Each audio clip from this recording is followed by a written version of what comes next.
Hi, my name's Jason, and I used to be just a good old average American kid living in upstate New York. There's me. I played baseball, mastered Mortal Kombat, went to the prom, said the Pledge of Allegiance every day, and loved my country. I even lived the dream of every American youth, college. Sure, it was a state school, but it also happened to be a party town. Great times all around, right? Well, sort of. I still had to work hard as a pizza guy to make it.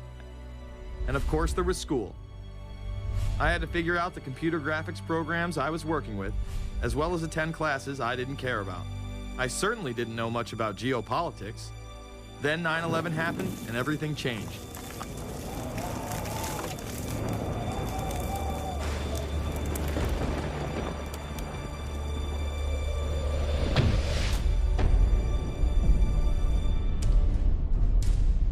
I was pissed. How dare the Muslim extremists massacre all those people? But was it all true? Prior to the invasion of Iraq, something didn't seem right. I then did a startling thing. I actually took a look at what happened that terrible September day. What I found horrified and angered me to such an extent that I took action. We were lied to, and lied to big time. Before I knew it, I went from a normal college student to the political guy at the party to one of the guys that brought you the first internet blockbuster, Loose Change. The film would not only change my life, but countless others as well. So if you've ever seen Loose Change, the documentary about September 11th, conspiracy theorist documentary, it is riveting. Oh, like, yeah. you watch it, and by the end, not even the end, 10 minutes in, you're like... You got your car packed, your head... You're just like, oh my God, it's all true. So every place, there's questions coming from this documentary. And you don't have to believe everything in the documentary to still have questions come up. And you look back and you remember what you saw and what you were told, and now you have questions. We got the boogeyman out there. Wow. See, for many years it was communism, then it was the war on drugs, now it's the war on terror. All through our life, we've had to have a boogeyman. Loose Change took the truth about 9/11 into the mainstream with over 100 million views and allowed me to travel the country and even take on some of my detractors. The answer is no, they cannot. Jason, I think it's telling that every time you disagree with something, you call the people a liar. I'm not calling anybody a liar, sir. I'm calling you a liar because you are a liar. But if we were lied to about 9/11, then who was really behind it? A lot of people on the web were pointing towards the New World Order, but that was impossible. I mean, the Hulkster couldn't be involved, could he?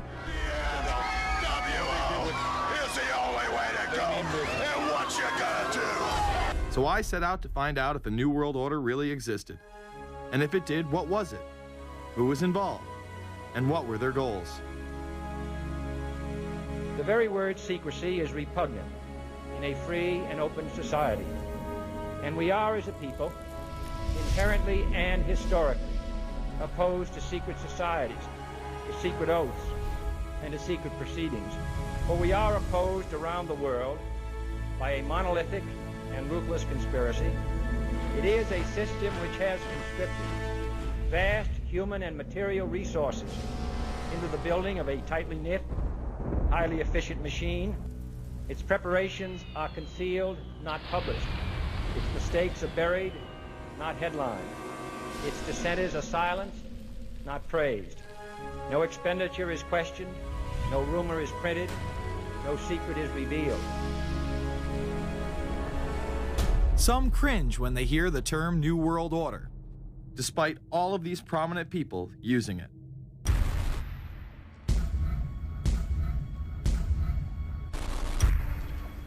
The world that maybe some people dreamt of at that conference back in Bournemouth, when it looked as if maybe history would end, that liberal democracy would triumph, that free market economics would slowly progress, and we'd have a new world order.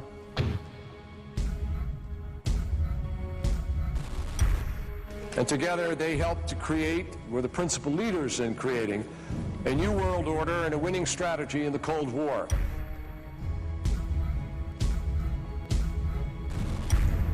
We are part of a new world order.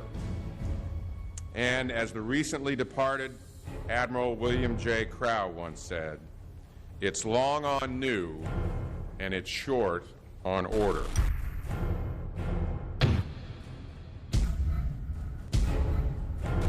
Walter Isaacson wrote a wonderful book about some of the wise men who helped shape the New World Order following the Second World War.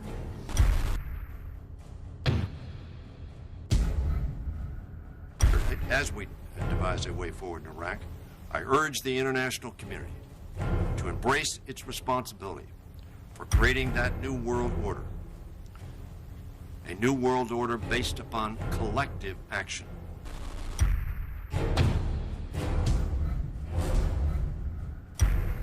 The transatlantic partnership was never just the foundation of our security. It was the foundation of our way of life. It was forged an experience of the most bitter and anguished kind.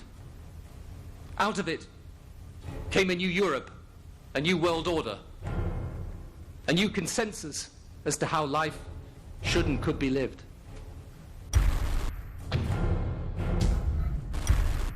And just like that, it was gone. It was a new world order. That's what President George H. Bush said. Harvard historian Francis Fukuyama pronounced the end of history. In fact, when it is used, that person is often dismissed out of hand because of the perception that it is nothing more than a conspiracy theory. Actually, the idea of global governance and a one world order has been around for centuries, and the term New World Order has been used frequently in recent history. The New World Order means different things to different people, but to those who expect to be in control of it, it means the same thing. It means all the world under their control. They believe that somebody must rule. After all, people are too darn dumb to know how to rule themselves. They figured that that's their role. The first in-depth publication of note was Samuel Zane Batten's work, The New World Order, which was published in 1919. Under the cloak of Christianity, this order speaks of a new world rising and advocates social control over all people and all resources. It promotes a world federation with a world parliament, an international court, and a global police force. Some of its goals are as follows. Community. The danger and loss in crime and degeneracy. The determination to make community life safe, sanitary, wholesome, and moral. Industrial. The disappearance of class distinctions and the solidarity of all interests in the economic process. National. The conception of the nation's welfare as the supreme concern, with the policy that everything shall contribute to this end, and every person must do some useful work. International. The creation of an international mind, with a world consciousness and a world patriotism. The destruction of every arbitrary power that can separately and of its single choice disturb the peace of the world. World government is good, right? It put an end to war. Well, it could put an end to war because you just only have one dictator. I think Adolf Hitler had that in mind. He wanted a world government too, with himself as the master leader. Many have regarded Hitler as the apex of evil, a true heart of darkness. But how many people know that Hitler had his own vision of a new world order? Hitler had been promoted by the establishment. He graced the cover of Time magazine many times and was their Man of the Year twice. His vision was simple: unify Europe and then the world. The only real difference was that his order was racially motivated, instead of being based solely on religion. He even wrote a lesser-known follow-up to Mein Kampf in 1928 that many have dubbed My Order, or New World Order. President Roosevelt would condemn this order prior to World War II. Nazi forces openly seek to establish systems of government based on the regimentation of all human beings by a handful of individual rulers who seize power by force. Yes, these men and their hypnotized followers call this a new order. It is not new, and it is not order. The idea of globalization was so prominent in Nazi ideology that the 1936 Berlin Games would be the first time that the Olympic rings would be displayed prominently and promoted in order to glorify the Third Reich. This symbol represents the 5 major regions of the world: Africa, America, Asia, Europe, and Oceania, interlocking and coming together as one. This one world philosophy still defines the Olympic Games today. Australia, hello and welcome. One world, one dream. Hitler's methods of youth corps, concentration camps, eugenics, and military aggression were so visible to the rest of the world, he eventually failed. However, his vision of a new world order lived on. Author H.G. Wells, the man behind The Time Machine and War of the Worlds, would write about a planned world state in which there must be a common faith and law for mankind. In 1939, he would publish a full book on the matter called The New World Order. Wells again has a similar vision, stating that national individualism has to go and that sovereign states must end. He then goes on to write, in the great struggle to evoke westernized world socialism, contemporary governments may vanish. Perhaps his most chilling prediction is that countless people will hate the New World Order, be rendered unhappy by frustration and their passions and ambitions through its advent, and will die protesting against it. Many of them quite gallant and graceful-looking people.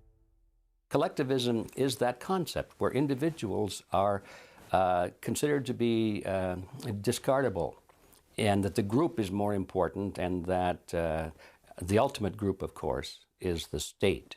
And so it boils down eventually to the fact that the state is the all-important unit of society, and citizens exist only to serve the state. Other men of prominence would also promote a New World Order during the 1960s, including industrialist and former New York Governor Nelson Rockefeller. These are some of the reasons pressing us to lead vigorously towards the true building of a New World Order. Rockefeller would also become vice president under Gerald Ford. Religious leader Pope Paul VI, delegates to international organizations, public officials, gentlemen of the press, teachers and educators, all of you must realize that you have your part to play in the construction of a new world order. As well as former President Richard Nixon. And the hope that each of us has to build a new world order. However, Nixon was largely a mouthpiece for his most dominant advisor, Secretary of State Henry Kissinger. Kissinger may be the most vocal proponent for a new world order of his era. He has called for it time and time again, in policy papers, meetings, and interviews. Time magazine recognized both Nixon and Kissinger as Men of the Year after announcing their New World Order in China. However, they were working on it long before.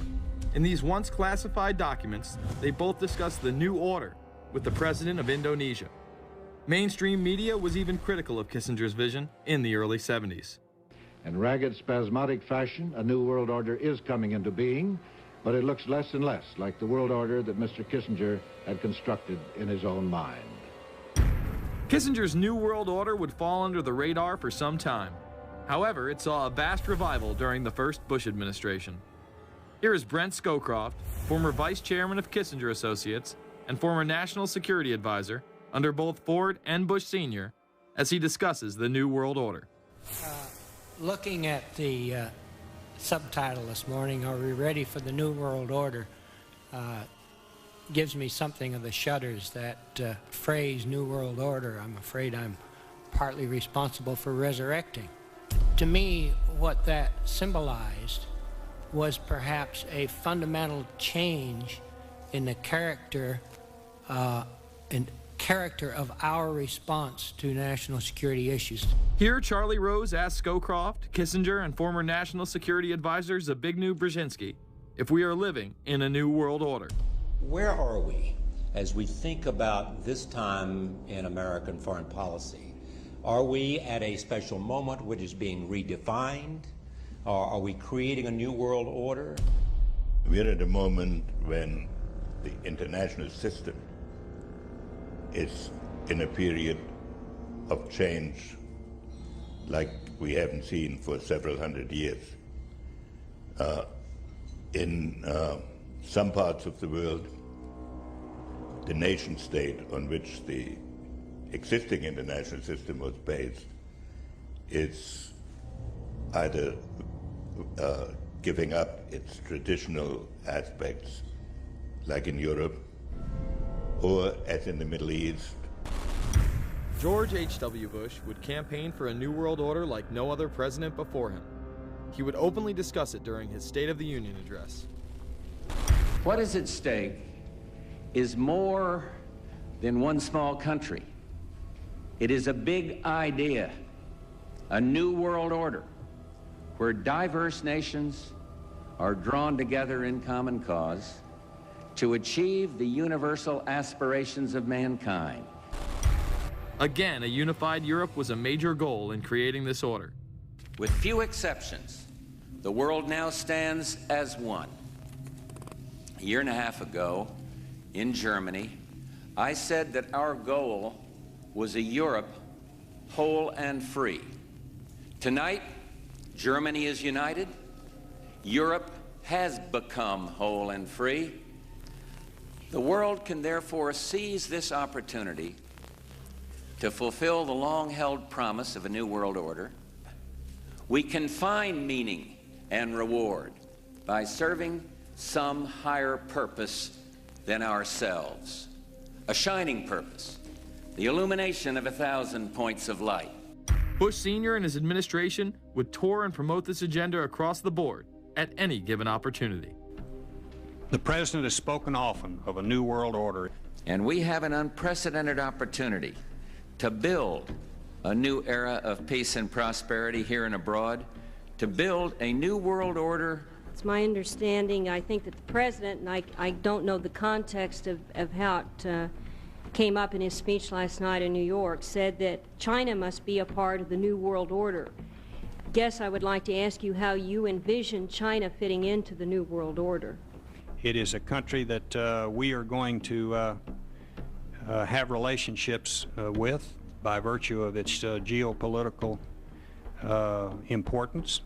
American officials say breaking down regional and national barriers to the flow of goods and services would represent a spectacular benefit to economies around the world. We are building a new world order. Bush would actually make a commencement address at Maxwell Air Force Base declaring the birth of this order.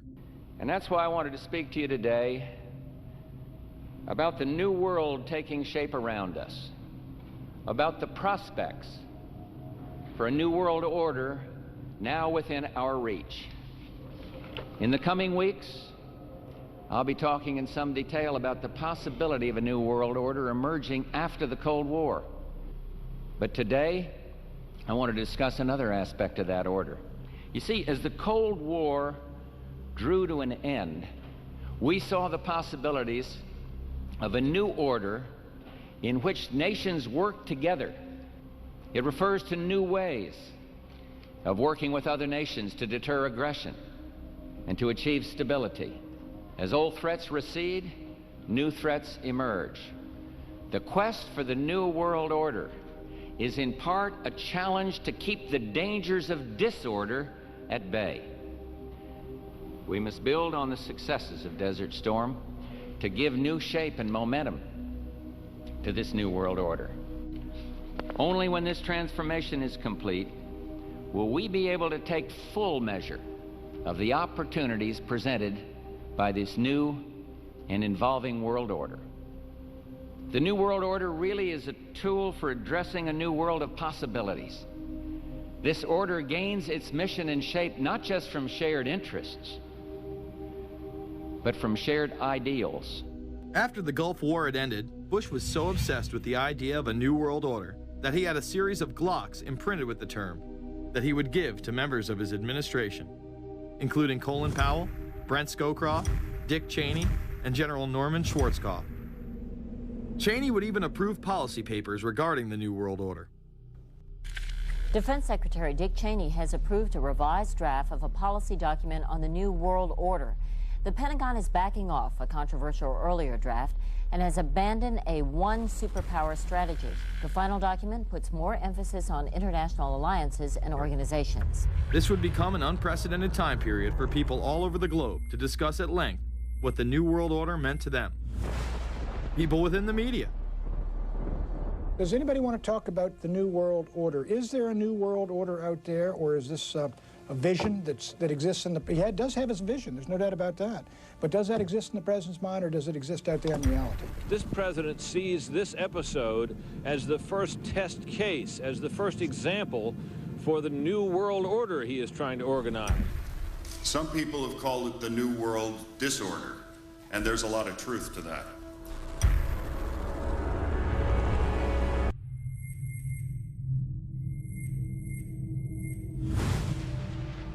University and institutional chairs. I mean, we're talking a New World Order at Georgetown.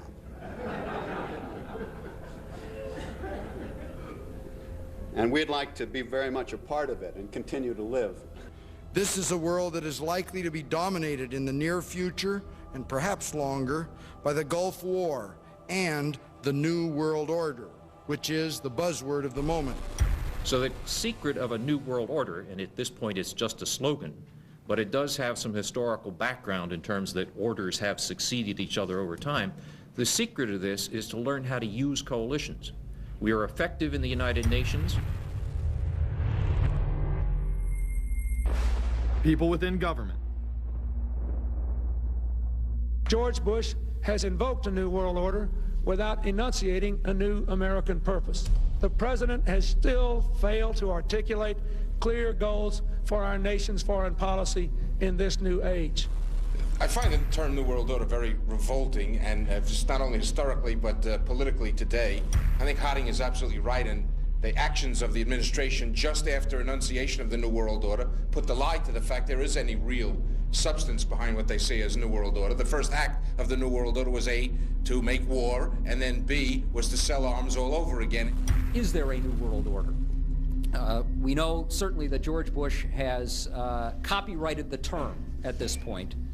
In the aftermath of this war, though, is it an empty vessel into which something will be poured? Is it the appropriate term to use? Is it going to be a New World Order, or will disorder be just as significant in this process as we look ahead? Let's start with Madeline. I think that we have, in fact, kind of had this term thrown at us, and many of us have not liked it, partially because of the previous historical connotation, and partially because I think it doesn't really deal with the way the world ought to be or is at the moment. But we are far from seeing a world order, and I'm not sure that it is in best U.S. interest to have a new world order in which we are the policeman. While many began to become critical of this order, the term began to evaporate into the background. We are very, very skeptical of an international order if we are not sure how the rules will be made, because thus far the international order has been made with rules that we had no input into and that affect us, and even when on the few occasions when the rules will seem to favor us, then they get changed. A unipolar world, a world of one superpower, may be quite dangerous for us. The New World Order under the United Nations would mean, among other things, an end to our God-given rights given us and secured by the Constitution. The New World Order, which now has been called by some the New World Disorder, and by some people on the more liberal persuasion, the taking over of the world by the Council on Foreign Relations, the Trilateral Commission, and the UN to put us all in slavery. But what are these organizations? Who founded them? And what are the stated goals of each? Before we begin with the Council on Foreign Relations, let's delve further into history to understand roundtable groups and their origins.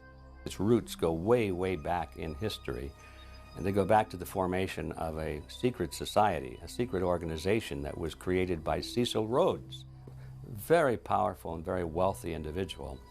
And people have heard about him in history, and they know about the Rhodes Scholarship, and they think, well, isn't that nice? That they don't understand at all what that's all about. Cecil Rhodes, when he died, left his great fortune not to his family, not to his heirs, but for the creation of a secret society. And we know about this because there were some people very intimately involved with this organization who wrote about it. One of the best authors on this topic is Professor Carroll Quigley. He wrote several books, and Tragedy and Hope is the best known of his. He described in detail this secret organization created by Cecil Rhodes, and he explains in these books he knows about them because he was invited by the organization into its inner circle. He was never a member of it, but he was invited in as their historian, and he was allowed to see their secret records and papers and study them for several years. And he knew all the important players, and he understood what it was about, and so he wrote these books. It's an amazing thing because he laid out in great detail what the purpose of the organization was and how they were the major players in all of the big international events since and including World War I.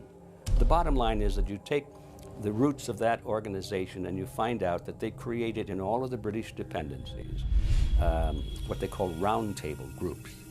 And then around those little roundtable groups, they created front groups.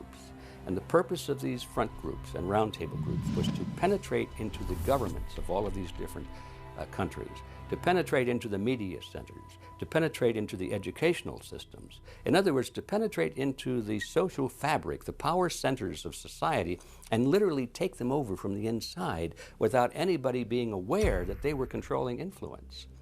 After World War I, the International League of Nations arose as a precursor to the United Nations in 1919, under what seemed to be the vision of President Woodrow Wilson and his 14 points. The League of Nations was the first attempt at the New World Order, the first attempt at a global government based on the model of collectivism. And it was the brainchild of the elitists, the ancestors of the very people who are still working on this project. They're collectivists, the very wealthy people. They're the ones in this country who dominated the powerful tax-exempt foundations, like the Carnegie Endowment Fund for International Peace, the Rockefeller Funds, the Ford Foundation, and groups like that. These people were on record, even way back then, that they had to have a new world government, and they dreamed of that being embodied in the League of Nations. And they were solidly behind it. And that was one of the reasons those people encouraged the United States into World War I, was because of the crisis of World War I, and that would also condition Americans to thinking of making big changes in their system, because we certainly don't want another war like that, do we? There's that fear angle again. And they thought, well, by being in World War I, then we would be a major participant at the table to carve up the world and create a new world government. And that was to be the League of Nations. Well, what happened to it is that the American people didn't really go for it. Wilson was aware of the elite and their control over society. In his book, The New Freedom, published in 1913, he discussed such a group. Since I entered politics, I have chiefly had men's views confided to me privately. Some of the biggest men in the United States, in the field of commerce and manufacture, are afraid of something. They know that there is a power somewhere so organized, so subtle, so watchful, so interlocked, so complete, so pervasive, that they better not speak above their breath when they speak in condemnation of it. Ultimately, this insight did not spare him from becoming yet another puppet of the global elite. You're watching Invisible Empire, A New World Order Defined. I'm Alex Jones, the producer of this film. I have produced 5 of the top 10 films in internet history, whether it's Loose Change Final Cut, Endgame, The Obama Deception, or Fall of the Republic. Yes, we've made informative, well-documented films, but the real credit for the success of these documentaries lies with you, the viewers. My friends, Invisible Empire is so important for people that need a crash course in the history of the ruling class and what this establishment is setting up. Please support the filmmakers so we can make future documentaries. Visit Infowars.com. Purchase the high-quality hard case DVD that has over 30 minutes of expanded extras. Make copies of that because it's the best quality available. Give it to everyone you know. Have public showings, whether it's the library, a local theater, or your home. Get it out to everyone you know. Get a PrisonPlanet.tv membership. Download all my films in high quality. Burn them to disk and give them to everyone in your community. If we expose the globalist, there's no way they can carry out their hellish plan. The destiny of this film is in your hands. You've made our previous films incredible successes. I'm counting on you now. So again, Infowars.com to get the DVD, or call toll-free 888-253-3139, or see them all in incredible high quality at prisonplanet.tv. The ball is in your court. PrisonPlanet.tv is a better tool than ever in the info war.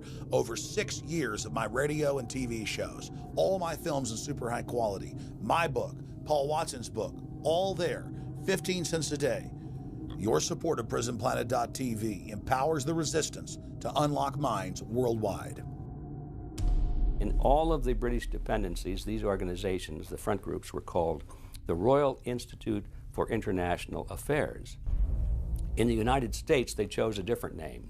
They chose the Council on Foreign Relations, but it held exactly the same relationship to this inner society of Cecil Rhodes. Among the charter members were W. Averill Harriman of Union Banking, then President of the United States Woodrow Wilson's main advisor, Colonel Edward Mendell House, John D. Rockefeller, the founder of Standard Oil, banking mogul J.P. Morgan, and prominent bankster Paul Warburg. Well, the Council on Foreign Relations exists today. It's probably the most powerful single organization in America. Many observers, including myself, believe that it is the hidden government of the United States. These people are not elected to office, and most Americans don't even know who they are. But they are holding all of the important positions in society. There are only about 4,000 of them in the United States, but I don't care what organization you want to look at, whether it's government, or whether it's the universities, or the large media centers, or whatever it is. You look at the people at the tops of those organizations, the owners, the managers, the CEOs, the board of directors, and I'm going to say probably 80 to 90% of the great power centers of America are dominated by just those 4,000 people who are members of the Council on Foreign Relations. Throughout its history, it would contain extremely influential and powerful individuals in finance, business, media, and politics. Former presidents of the United States include Richard Nixon, Gerald Ford, Jimmy Carter, and William Jefferson Clinton. Currently, Barack Obama claims not to be a member, but has spoken in front of the Council and has had his writings published in the Council's magazine, Foreign Affairs. It's been reported that you and your wife are in the globalist CFR, which is a Council on Foreign Relations. I'd like to know if that is true. Well, first of all, I'm not the Council on Foreign Relations. I don't know if I'm a official member. I've spoken there before. It basically is just a forum where a bunch of people talk about foreign policy, and so there's nothing. There's no official membership. I don't have a card or, you know, a special handshake or anything like that. Now, why is that important? It's important because the avowed purpose of the Council on Foreign Relations is to create a new world order, a global government based on the model of collectivism. And that includes the elimination of the United States as a sovereign nation. That's why it's important. The people running this country are determined to destroy it. The Council was heavily criticized during the 1980s for being an organization hell-bent on destroying national sovereignty in favor of a world government. So many of its members hid their association with the organization. Dick Cheney had this to say in response to a question by David Rockefeller, who became the CFR's youngest director in 1949 and was chairman of the board from 1970 to 1985. He remains an honorary chairman to this day. It's good to be back at the Council on Foreign Relations. As Pete mentioned, I've been a member for a long time and was actually a director for some period of time. I never mentioned that when I was campaigning for re-election back home in Wyoming. Now, you are the president of the Council on Foreign Relations, all right? Yes, sir. You guys toy with countries of the world like toys, don't you? You're like the Illuminati, you're the Masons, you control everything, don't you? That's the rap on you guys. What's so interesting now, though, is who's on the chessboard. The toys, if you will, are a lot more than states. Notice that Mr. Haas does not deny that the CFR has massive control over the geopolitical arena, and instead tries to focus on the separate entities outside of nation-states. Current Secretary of State Hillary Clinton also reveals the importance of the CFR here. But it's good to have an outpost of the council right here down the street from the State Department. We get a lot of advice from the council, so this will mean I won't have this far to go to be told what we should be doing and how we should think about the future. You have these private groups that are run and created by the elite, by the ultra-rich, wealthy families that have been manipulating global markets from behind the scenes for generations. They create these private groups that then feed information to the government, to senators, to congressmen, their recommendations, their policy papers, what they think should happen. And it's fascinating because if you actually read what it is that they're doing, the recommendations that they make, they're very able to get them put in place.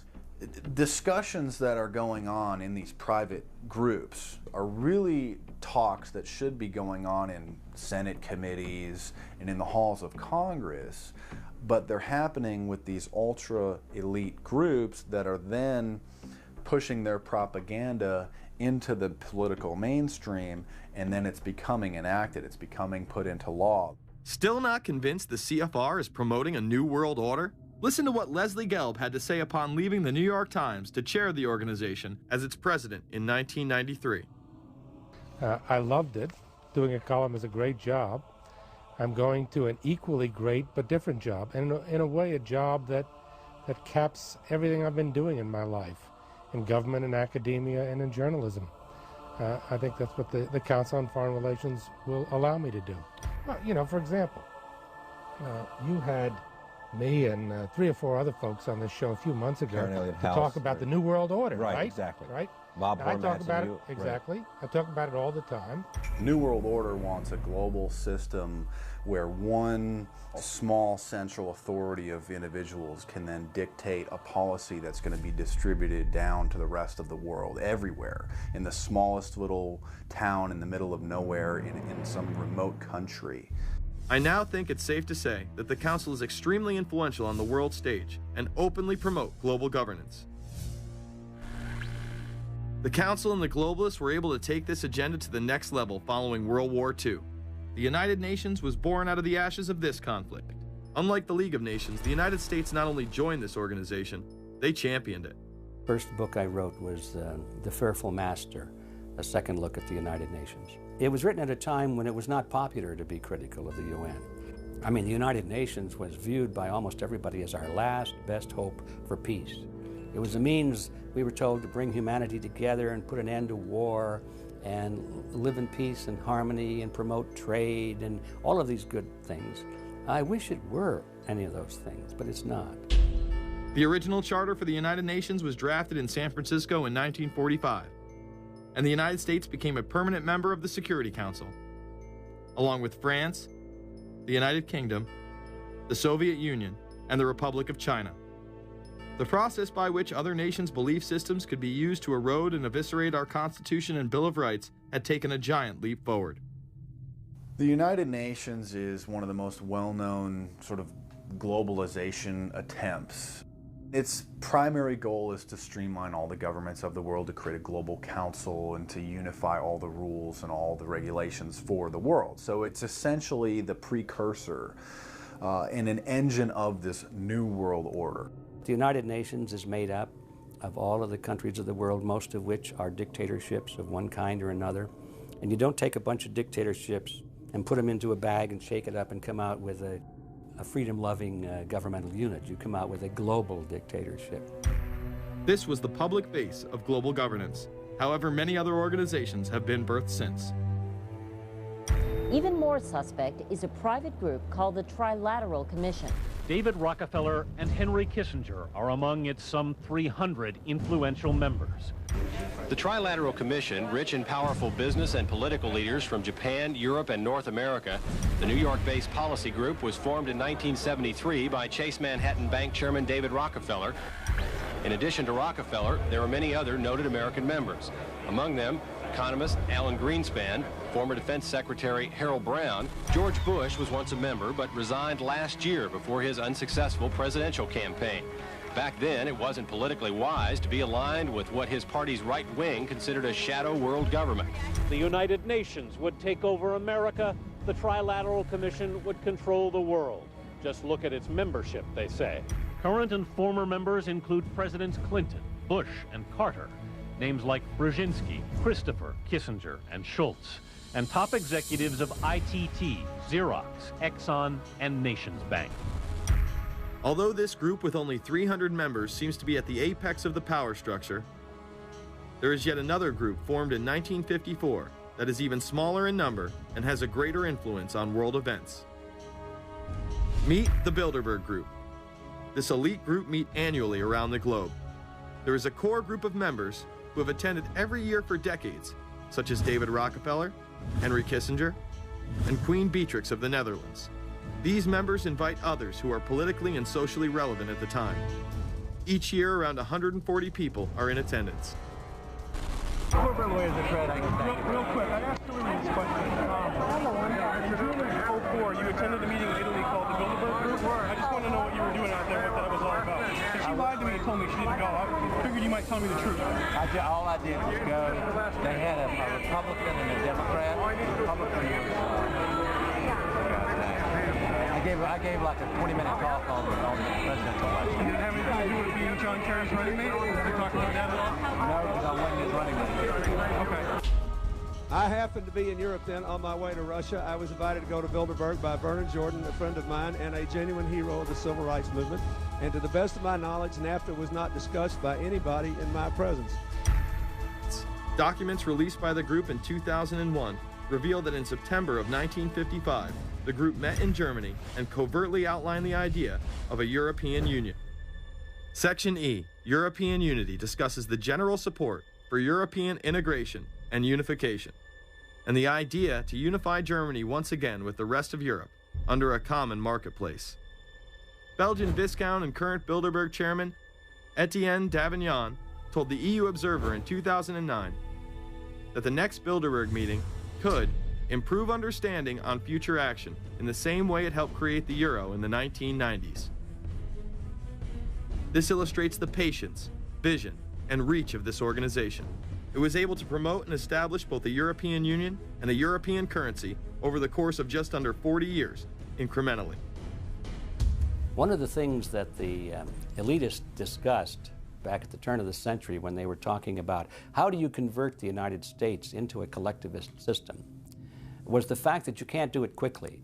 You have to let people get used to it incrementally, because any major change would be rejected. The 1957 Conference of Rome, where the Common Market Treaty, providing for free trade in all products, was at last signed. 6 nations, France, Germany, Italy, Belgium, Holland, and Luxembourg, agreed to remove all mutual barriers to trade within 12 to 15 years, the embryo of a political union which they proclaimed to be their ultimate objective. In that fashion, it's possible for people to get used to this process and even to think it's a good thing. People will accept the gradual growth of government, the gradual loss of their purchasing power. They'll accept almost anything if it's done gradually, and we have to be very alert to that. 2008 and 2009 attendees include World Bank President Robert Zoellick, Treasury Secretary Timothy Geithner, former head of British Secret Intelligence Richard Dearlove, Donald Graham, CEO of the Washington Post, CNN host and author of the Post-American World, Fareed Zakaria, and many other giants of business, politics, and media. You just came back from meeting with the Bilderberg Group. The Bilderberg Group are, you know, when people who are conspiracy theory people, they send me mail, it's usually about the Bilderberg Group. And I get these books on my front door, which I'm uncomfortable with, and it's all about the Bilderberg Group, like they're the modern day Illuminati. Are you a member of the Bilderberg Group? I don't think we're supposed to talk about this. Many have identified them as the kingmakers, the puppet masters that pull the strings behind the scenes. Perhaps there is no better example of this than what occurred during the 2008 conference. Immediately after Obama had been selected as the Democratic presidential nominee, the pressure was on to choose a running mate. We've put together a committee. We are going to be equally deliberative in how we move forward, and we're not going to do it in the press, and we're not going to do it through surrogates. He then tricked the press corps into staying on the plane as it took off from Washington.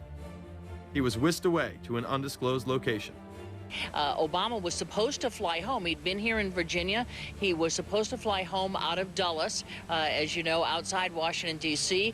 The press corps was waiting for him on the plane, and the pilot announced that they were leaving, and Barack Obama was not on the plane. Presumptive nominees in the past has always been that they have at least a press pool with them at all times. Is there a reason why we didn't go with him in the motorcade all the way?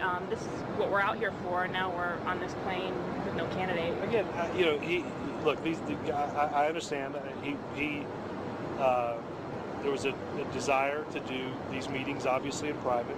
The press then began to report that Obama and Hillary were meeting secretly in her home. Well, we continue to follow our breaking news. Barack Obama, Hillary Clinton meeting tonight at her house in Washington, D.C. However, it was later revealed that they never actually met at Clinton's home. And we're following this breaking story. Candy Crowley, we understand, has new information. Candy, what have you learned? We are hearing actually from Chris Welsh, who is our embed with the Obama campaign. Those are the people that took off without Obama and went to Chicago. The spokesman there is in fact confirming that the meeting did take place. They're talking in past tense now, but saying that the meeting did not take place at the Clintons' house. It took place at this point at some place, I don't know where, some undisclosed place in Washington, D.C., not at Hillary Clinton's house. Remember, Gibbs mentioned that Obama had a desire to have several meetings, not just one. Is there more than one meeting? Is there more than one person with whom you... I'm not going to get into all the details of the meetings. I don't know that I've got a ton more different answers for all of your questions. The truth of the matter is that Bilderberg just happened to be in the neighborhood at the time. They were holding their annual meeting just down the road in Chantilly, Virginia. What are the chances?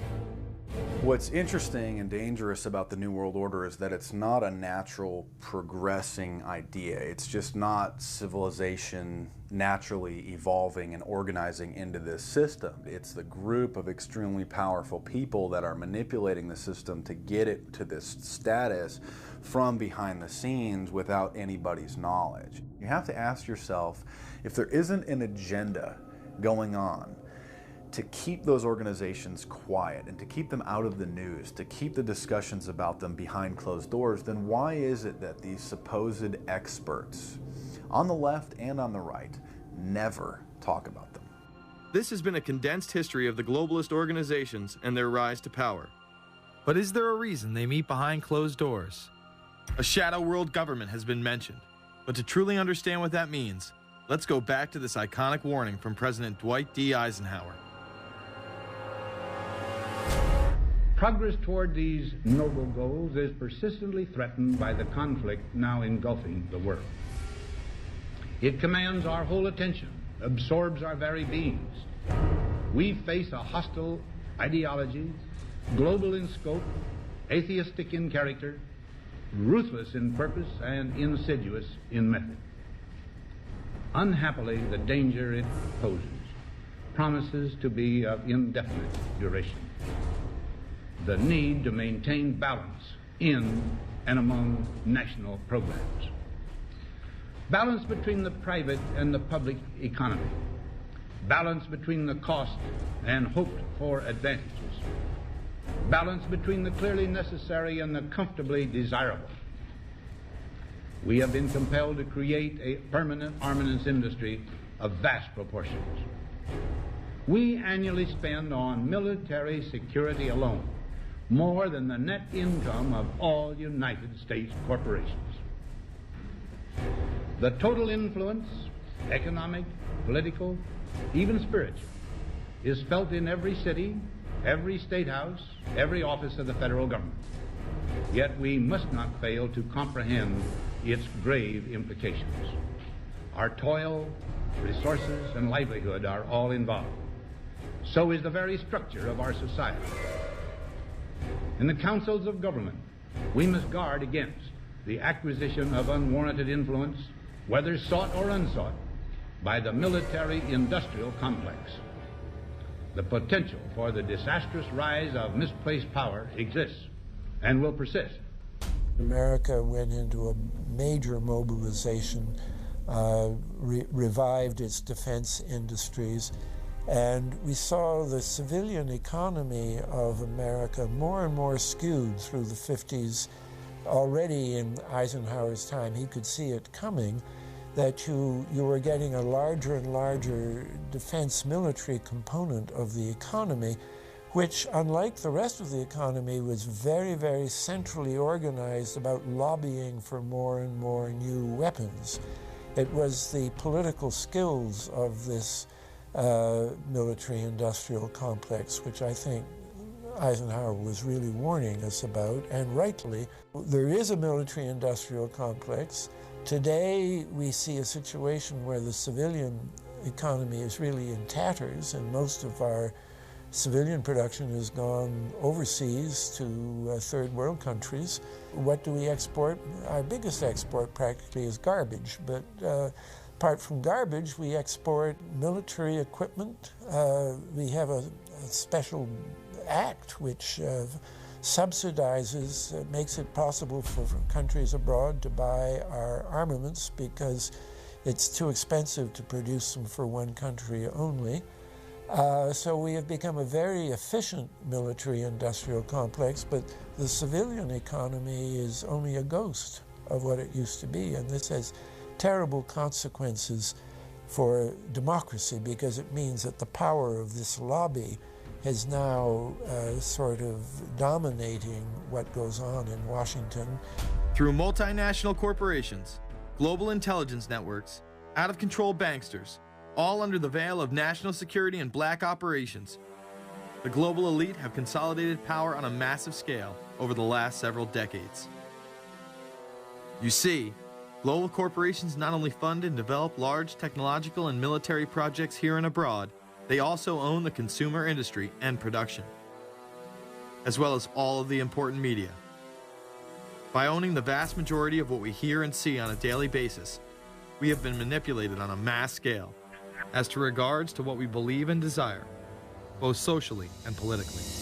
Edward Bernays, the nephew of world-famous psychoanalyst Sigmund Freud, would study group dynamics and become the father of public relations. He authored the book Propaganda in 1928. In it, he described how to intelligently and consciously manipulate the habits and opinions of the masses within a democratic society. He went on to state that those who harness this unseen mechanism of society constitute an invisible government and are the true ruling power. It is they who pull the wires which control the public mind, who harness old social forces and contrive new ways to bind and guide the world. The average American is distracted, mindless, worried about minuscule things, celebrities, as if it was their own family members. And this is by design, because the powers that be, who own the media, know how our brains work. They know scientifically how the human mind functions. They know about sociology, and they are using the media, and have used the media for decades now, to entertain people with issues that don't really matter.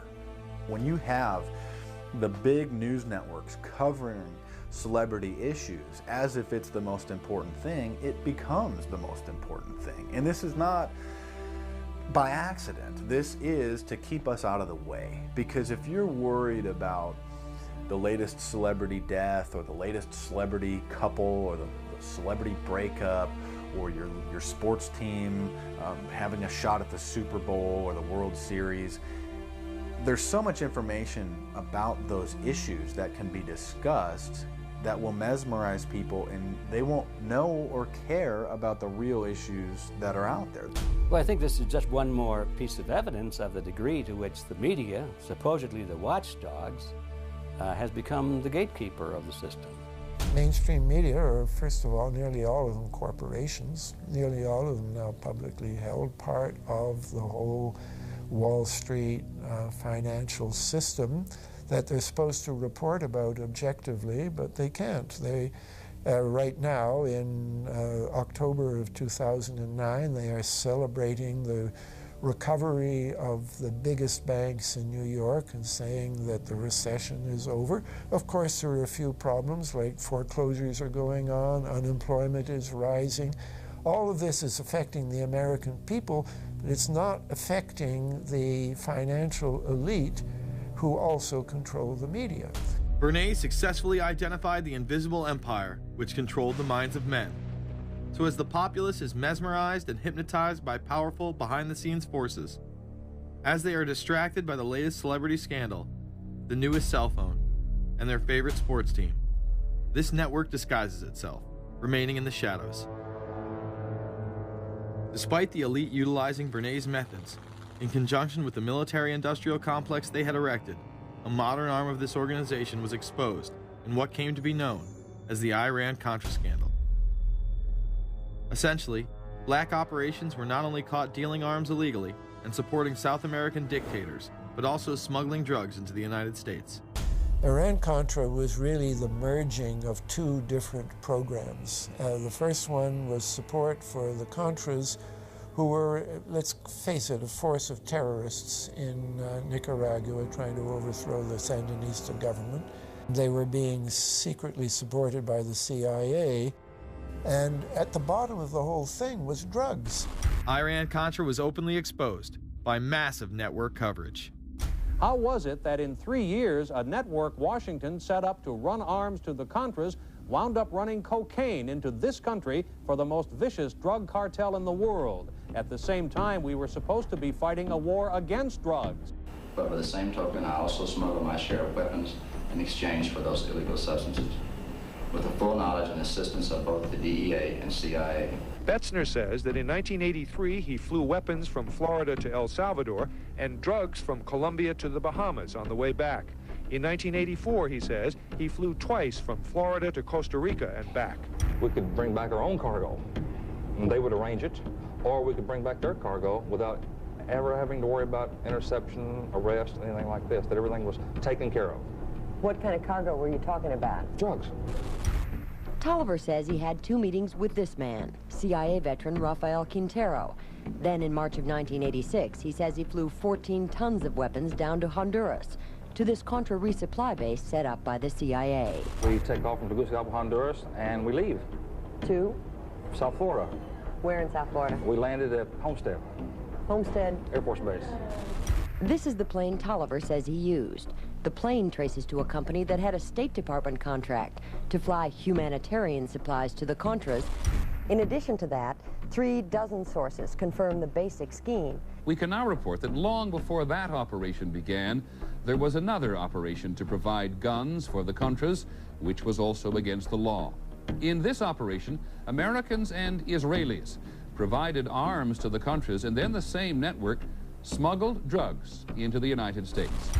The operation was launched in spring of 1983 at Washington's request, with at least $20 million of Israeli government money later reimbursed, we're told, from U.S. Covert Operations Fund. For about 5 years, people were flying arms into Iran, and most of them came from Israel. The Israelis purchased the weapons from Poland and Czechoslovakia and began shipping them secretly from Yugoslavia to Bolivia, and then to Panama.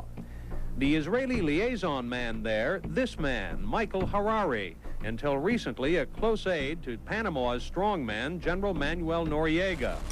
You'd bring the ship into Colombia, you would load drugs aboard it, and you would bring those drugs back to Panama with you. But bringing that stuff into the United States, that was something else.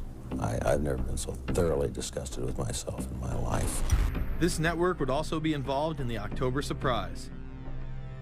We really can't understand that unless we understand the so-called October surprise in the 1980 election, which is, I think, unquestionably Republicans, including William Casey, who later became Reagan's head of the CIA, negotiated with the Iranians for them not to release the hostages which were being held in Iran to Carter, but to wait until the Carter was defeated and the Republicans were in. That is what actually happened, that the hostages were only released on the day that Carter left office and Reagan came in. Unbelievably, this same network would even be linked to the BCCI banking scandal by journalist Danny Casolaro. Casolaro was probing a conspiracy he called the Octopus, which involved the Iranian hostage crisis, the Iran-Contra affair, with, believe it or not, all funds channeled through BCCI, the international bank charged with everything from money laundering to fraud. BCCI, it's a shadowy international bank linked to terrorists, drug runners, and dictators. Little was known about BCCI until 6 of its top officers were arrested in Tampa in October of 1988 on charges of laundering drug money for Colombian cocaine bosses. The BCCI men were convicted, and the bank itself pleaded guilty. But for some reason, the bank was allowed to continue to operate all over the world.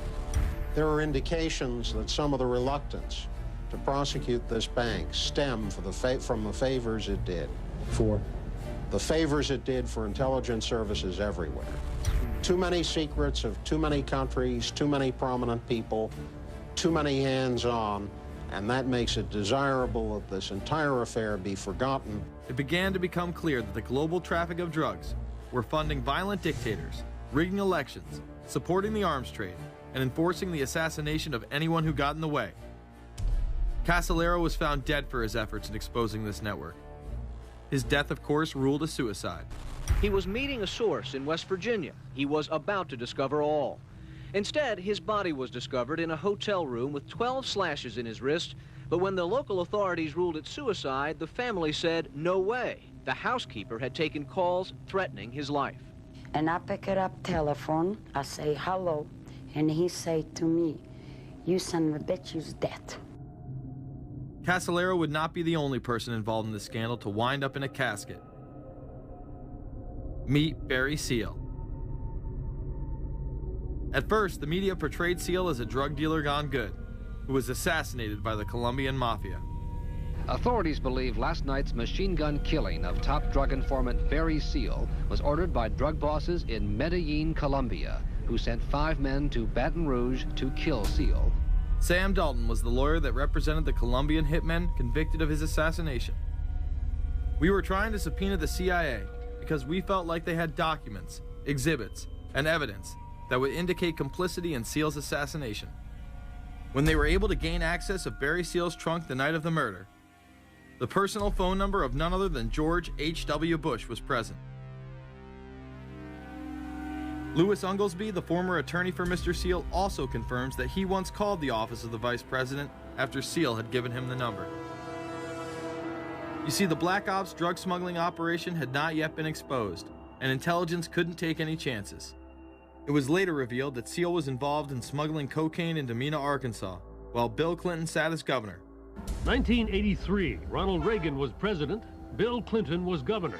And little Mena, Arkansas, changed from a quiet town to a center for drug smuggling and reported Contra support activity. In the middle of it all, this man, admitted dope smuggler Barry Seal.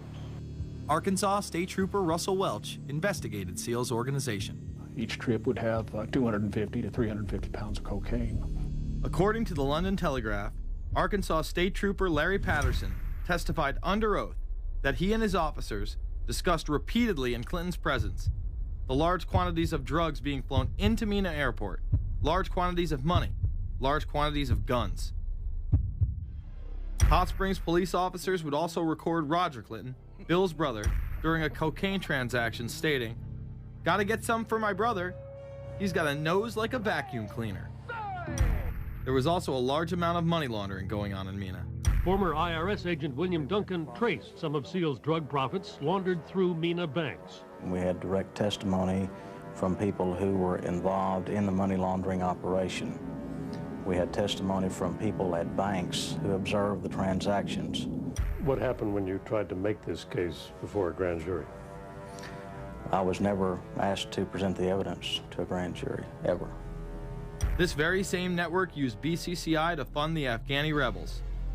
The deputy director of the CIA, Richard Kerr, said late today that the CIA did use the Bank of Credit and Commerce International, BCCI, to support CIA activities overseas.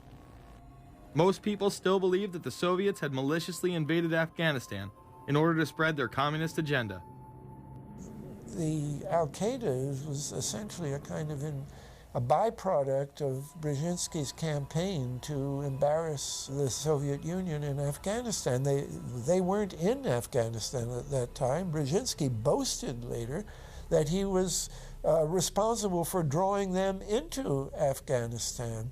And he did this extraordinary interview with Le Nouvel Observateur in France, and they said, but aren't you worried that you've created this whole new force of Al-Qaeda? And he said, oh, what's more important, a few crazed Islamists or the fall of the Berlin Wall? And they said, but you know, is there no danger? Aren't they dangerous? And he said, nonsense. He said all this in 1998. So I knew Brzezinski at McGill University. We were students together and took very small classes together. And in some ways he's bright, and in some ways he's kind of nuts. And he had the kind of nuttiness that made him attractive to the Rockefellers. Bin Laden and his network were actually funded by BCCI through U.S. covert operations. Well, the reason I bring it up, if you've ever heard any of our call-in shows, you know that we have people that think about the conspiracy theories of people like you. You would be a poster child for these people because you have served on the board of the Council on Foreign Relations. You helped start the Trilateral Commission, and you've been to the Bilderberger groups. Are people too close in this world, people in business, too close to the governments? Well, you know, there is such a thing as insidious influence. And the question is, how does it operate? Does it involve bribery? And does it involve some sort of psychological domination of individuals? I don't believe in this notion of some sort of secret societies controlling people. But of course, in any political system, there are sort of over-the-table and under-the-table arrangements. Arrangements that involved ruthless, illegal, and immoral activities in order to dominate humanity. Despite all of the evidence that has just been presented, this network would fall down the memory hole, even though 14 convictions were made in the Iran-Contra scandal. The continued cover-up would be made possible by George H.W. Bush. These documents that came forward in the North trial clearly reveal the involvement of the Vice President to a greater degree, I think, than he has acknowledged heretofore. This, of course, did not stop him from pardoning those involved during the twilight of his presidency. Some new reverberations today to President Bush's Christmas Eve surprise, the pardoning of former Defense Secretary Caspar Weinberger and several others in connection with the Iran-Contra allegations. Well, now the special prosecutor says it's the president who needs to explain some things. The real issue is why the notes weren't produced 5 years ago when the congressional investigation and the independent counsel's investigation had requested them. Because high-level political officials scrambled to limit the investigation and establish plausible deniability for the upper echelons of the network, including Bush himself. So who is this guy, and how did he come to power? To understand that, we must first take a look at his father, Prescott. Prescott was born into privilege and became extremely influential in business, intelligence, and politics. He helped establish the CIA out of the Army's Office of Strategic Services with the Dulles brothers, and served as a senator in the state of Connecticut. However, during his time serving as one of the directors of Union Banking Corporation, he was doing business with Nazis. The Bushes have been sort of at the heart of the military-industrial complex since its very beginning, and that Prescott was involved in a firm that actually fronted for Nazi firms in America. In fact, Union Banking and its subsidiaries were seized by the United States government in October of 1942 under the Trading with the Enemy Act. After the war, the assets were returned, a few fines were paid, and it was swept under the rug of forgotten history. These Nazi ties should not be all that shocking, seeing as it has been declassified that the Office of Strategic Services recruited Nazis into its ranks through Project Paperclip in August of 1945. George Bush seemed to follow in his father's footsteps, using Prescott's business connections to move to Texas and get into the oil industry. He would first attain political office as a Texas congressman in 1966, but then lose his bid as a Texas senator in 1970. It was at this time that Nixon appointed Bush as an ambassador to the United Nations. According to official accounts, Bush then began work with the CIA as its director in 1976. Evidence suggests that Mr. Bush and the CIA actually had a much longer-standing relationship. There are indications that he had relations to the CIA before. There's a very strange memo, and the name's George Bush. And when this was published, there was a lot of fuzzing of the issues, but given George H.W. Bush's strong connections with the Cuban community, I think there is a good chance that it was the George Bush we know, so that he did have a CIA connection. Bush left the CIA just under a year after his appointment. He is credited with restoring the agency's morale, as its image was being shattered by the Church Committee's revelations of the CIA's unauthorized activities involving assassinations and corruption. In reality, Bush was responsible for denying the Church Committee many of the documents it requested and making it impossible for them to do a thorough investigation. After his time as CIA director, he devoted himself to becoming the next president of the United States. Many people within his own party did not like his globalist ties. Along the campaign trail, Bush continually had to explain his association with the group. So, you know, J.R. Ewing in the show Dallas? J.R. is a member of the Trilateral Commission, I think. It's got to be because it's so bad. Let me tell you something. I used to be a member of it. I resigned, as I did from every business thing I was in, to concentrate on one thing, running for President of the United States. Ronald Reagan initially had no interest in having Bush as his running mate. Even then presidential candidate Ronald Reagan had questions. I would suggest that maybe Mr. Bush would clear the air if he'd tell us why he resigned. Reagan's backers then forced him to choose their intelligence frontman, George H.W. Bush, as his vice president. But in spite of last year's campaign rhetoric, all seems to be back to normal between George Bush and his old colleagues. And President Reagan, who is relying on many of these powerful business leaders to make his economic package work, will host commission representatives at the White House Monday. After Reagan's election, there was an attempt on his life, just 69 days into office. Astoundingly, Bush would again be connected. So just who is John Hinckley, Jr.? When he left this neighborhood 8 years ago, he was, by all accounts, well-liked and seemingly normal. This donut shop near the motel was visited by Hinckley, who reportedly waited for a phone call here each day, even though he had a phone in his motel room. The nature of the calls is not known. A touch of irony. The young man walking with the elder Hinckley is 30-year-old Scott Hinckley, John Jr.'s brother.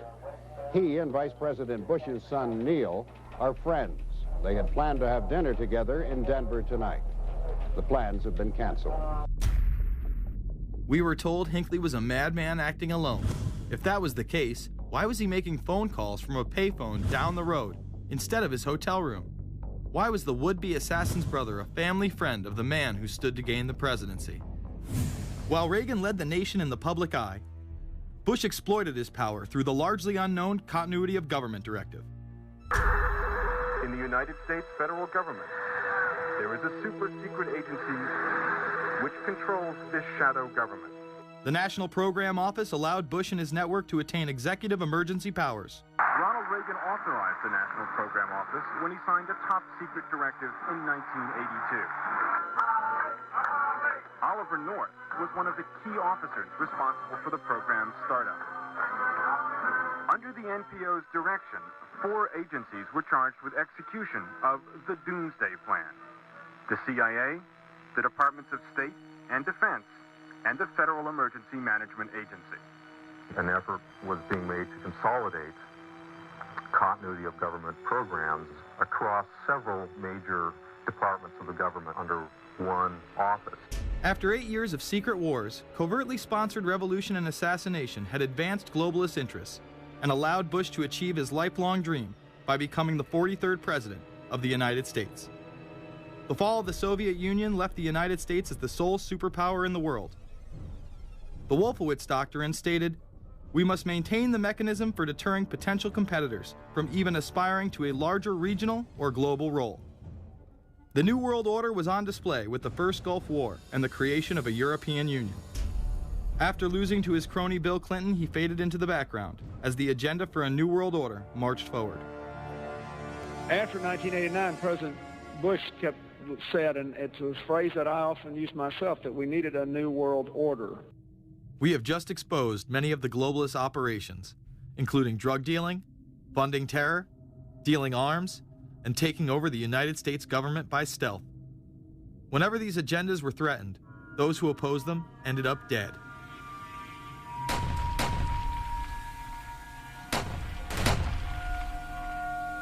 We've got some difficult days ahead, but it really doesn't matter with me now, because I've been to the mountaintop.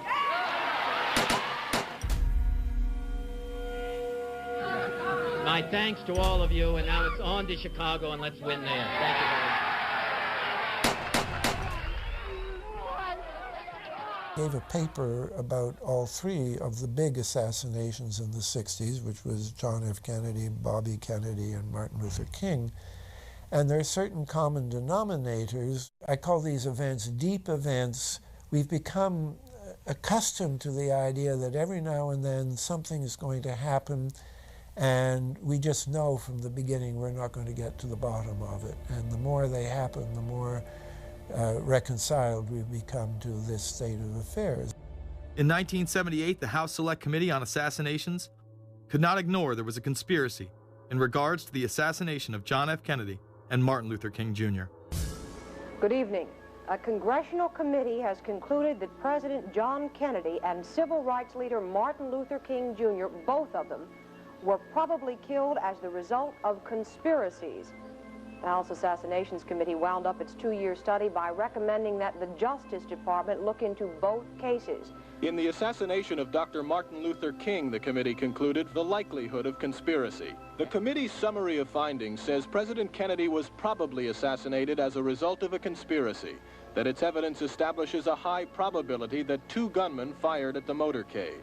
The committee concluded that President Kennedy did not receive adequate Secret Service protection in Dallas, that the CIA was deficient in sharing information before and after, that the Justice Department and Warren Commission failed to pursue possible conspiracies and made their conclusions too definite. There seems to be no debate that the CIA and Secret Service were involved in the assassination, as you can clearly see 2 Secret Service agents being taken away from their positions at the back of Kennedy's vehicle just moments before the assassination. And no matter what you believe about Oswald, it has now been declassified that Oswald was trained by the CIA in 1957 under the cover of the Office of Naval Intelligence. These political assassinations continue to this day. The 11-person jury in the inquest must decide if these stills, never before seen of Diana in the Mercedes and then the crash, are the frantic moments after a tragic accident or the aftermath of a calculated murder. Mr. Al-Fayed? Mohammed Al-Fayed, Dodi's father, has long since made up his mind. I believe that my son and Princess Diana have been murdered by the royal family. He claims Diana was pregnant and about to announce her engagement to his son, an embarrassment so great, he says, that Prince Philip commissioned British Secret Service to kill the couple. Assassination is an option when the ruling class can identify an enemy who cannot be compromised. But how do they bend the population's will to do their bidding? Well, a false flag operation is one in which the attacker carries the flag of someone else. It's usually a military operation, and the purpose, of course, is to create the impression that the attacker is someone else. They want to create negative public opinion against the nation whose flag was being used. Or they may even not use a flag at all. This sort of thing is done all the time, and it's certainly not unique in history. I think we've been seeing a lot of it lately. Americans are easily motivated by false flag operations, and I think it's inevitable that we will see false flag operations in the near future. It is used in order to seize power at an accelerated pace. A very well-documented modern example of this is the Tonkin Gulf incident. There were two sets of Tonkin Gulf incidents. The first one on August 2nd were real but trivial. The second on August 4th, 2 days later, were the ones to which we actually sent planes off in retaliation and were, in theory, much bigger, a torpedo attack on a U.S. destroyer, but in fact it never happened. When McNamara visited Vietnam, he confirmed the Tonkin Gulf incident never occurred, and once again, we were lied into war. To this day, I don't know what happened on August 2nd and August 4th, 1964 in the Tonkin Gulf. The general provided the answer, saying his Navy attacked the Maddox on August 2nd, but on the 4th, nothing happened. There was absolutely nothing, he said. We know for a fact now that NSA and CIA both falsified their reports up to Johnson on that day to make it look as if there had been an attack. Upon the fall of communism, a new threat had to be established in order to maintain their military-industrial complex and keep the people in fear of invisible enemies. More modern examples of this have been used not only to start conflicts abroad, but to instill fear in large populations in order to demonize groups and further erode civil liberties. The majority of people still believe that Timothy McVeigh was a right-wing extremist who bombed the Oklahoma City building with a Ryder truck because he was upset with the government. People close to the event told a very different story. A local congressman believes that convicted bomber Timothy McVeigh and his accused co-conspirator Terry Nichols are not the only ones involved. The Oklahoma State Representative Charles Key produced a videotape featuring witnesses who claim to have seen Timothy McVeigh with another man the morning of the bombing. He was wearing a ball cap. Timothy McVeigh had his on backwards, which just like this. It was on his head. The other gentleman had his on like this. In fact, the FBI had actively pursued John Doe No. 2 in its initial investigation, then denied his existence altogether. There were also multiple reports that explosives were found inside the Murrah building. The Justice Department is reporting that a second explosive device has been found in the AP Murrah building in downtown Oklahoma City. Mike, you're still with us, aren't you? Yes, I am, and I might tell you in addition to that, in fact, what we were told at the scene a few minutes ago was that, in fact, 2 different explosive devices were found in addition to the one that went off. The second explosive was found and diffused. The third explosive that was found, and they are working on right now as we speak, I understand, both the second and third explosives, if you can imagine this, were larger than the first. Bomb squads were actually caught on video pulling into the building to retrieve these devices. They'll back that trailer down there, and the bomb squad folks will go in, and they will use that trailer. You see the bucket on the back there, sort of, this is how they would transport the explosive device away from this populated area to try to do something with it. I just took a look down the street at the Murrah building again. I see another bomb truck going, so apparently they're going to try to get out that third bomb that's been talked about. This was even confirmed by the governor at the time, Frank Keating. One device was deactivated. Apparently there's another device, and obviously whatever did the damage to the Murrah building was a tremendous, very sophisticated explosive device. Members of the ATF who would have normally been in the building were tipped off prior to the bombing. He saw what appeared to be a police bomb squad truck near the Murrah building 2 hours before the blast. It had a shield on the side of the door, and it said bomb disposal or bomb squad below it, and I really found that interesting. Another witness who spoke to ABC News on the condition of anonymity will tell the grand jury tomorrow he was told by an ATF official agents working in the building had been warned in advance not to come to work. He just came out and told me that the ATF wasn't in the building that day. They'd been tipped by their pagers not to come to work, which I was flabbergasted. McVeigh would even claim in a letter written to his sister, which was published by the New York Times, that he was actually recruited for black operations, which included smuggling drugs into the United States, as well as assassinations. One may brush this off as the ravings of a madman. However, McVeigh was filmed at the Camp Grafton military facility in North Dakota on August 3, 1993. McVeigh's official records state that he was discharged over a year prior from the Army Reserve in May of 1992. Perhaps even more interesting, is that Camp Grafton was specializing in training troops in explosives and demolitions at the time. When all was said and done, the security tapes reported to have captured the entire thing on video were rounded up and classified. In 2009, they were finally released, and magically none of them caught the bombing. The excuse being they were all having their tapes changed at that exact moment. This event would be labeled domestic extremism, which was used to demonize critics of world government, militias, and create fear within the populace. Muslim extremism seemed to show its ugly face in then unprecedented fashion on February 26, 1993. A truck bomb had gone off in the parking area of the World Trade Center. Luckily, the bombers failed to follow instructions and parked the truck carrying the explosives against the main support column. What is not discussed, however, is the bomb was actually built by an FBI informant under the supervision of the FBI. Ahmed Salam, a former Egyptian army officer who had been doing undercover work for the FBI, was the man who actually built the bomb. When he was told that he would have to use real bomb-making material instead of harmless substitutes, he became suspicious and began taping his conversations with FBI officials. Last winter, the FBI was praised for its speed in cracking the case of the World Trade Center bombing and bringing 4 suspects to trial. Now, there is some evidence that the FBI may have known of the plot in advance through an informant and might even have stopped the bombing that killed 6 people. Notice the media emphasizes that they might have been able to stop it. They then gloss over the fact that the bomb was built by their agent under FBI supervision in conjunction with the district attorney. FBI agents might have been able to prevent last February's deadly explosion at New York's World Trade Center.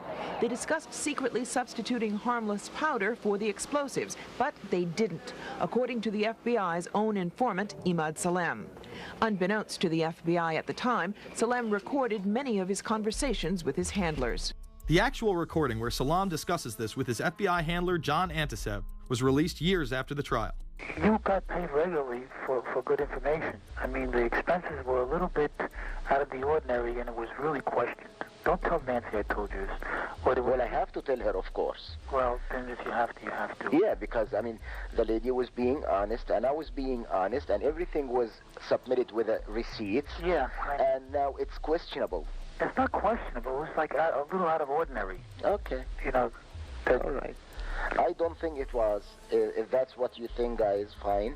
But I don't think that, because we was start already building the bomb, which is went off in the World Trade Center. It was built by supervision from the Bureau and the DA, and we was all informed about it, and we know that the bomb start to be built. By who? By your confidential informant. What a wonderful, great case. Following the convictions of the Muslims who were too inept to make their own bomb and park the vehicle in the proper area, Salam was pulled into the FBI's Witness Protection Program, where he has never been heard from again. Prior to the largest and most devastating terrorist attack on U.S. soil, the United States was poised as the first truly global superpower. Brzezinski would muse in 1997 that geostrategic success would represent a fitting legacy of America's role as the first, only, and last truly global superpower, and that the only way to mobilize Americans was a truly massive and widely perceived direct external threat. In September of 2000, a neoconservative think tank called the Project for a New American Century echoed Brzezinski's statements, saying the United States is the world's only superpower, combining preeminent military power, global technological leadership, and the world's largest economy. An engine for New World Order ideals, members of PNAC included Dick Cheney, Donald Rumsfeld, Jeb Bush, Scooter Libby, William Crystal, and Paul Wolfowitz. Describing the difficulty in projecting force, they write the process of transformation is likely to be a long one, absent some catastrophic and catalyzing event, like a new Pearl Harbor. This takes us full circle to the September 11th attacks of 2001. In my previous film, Fabled Enemies, I expose in great detail the Saudi Arabian, Pakistani, and Israeli connections in conjunction with this international intelligence operation. In the early 1980s, bin Laden worked with operatives from U.S. intelligence, the Pakistani military, and Arab states. They ran a wide-ranging covert network that recruited and financed Muslim fighters to battle the Soviet army.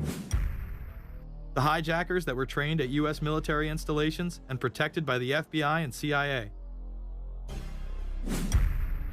The military exercises leading up to 9/11, and those that took place as the attacks occurred. Open line.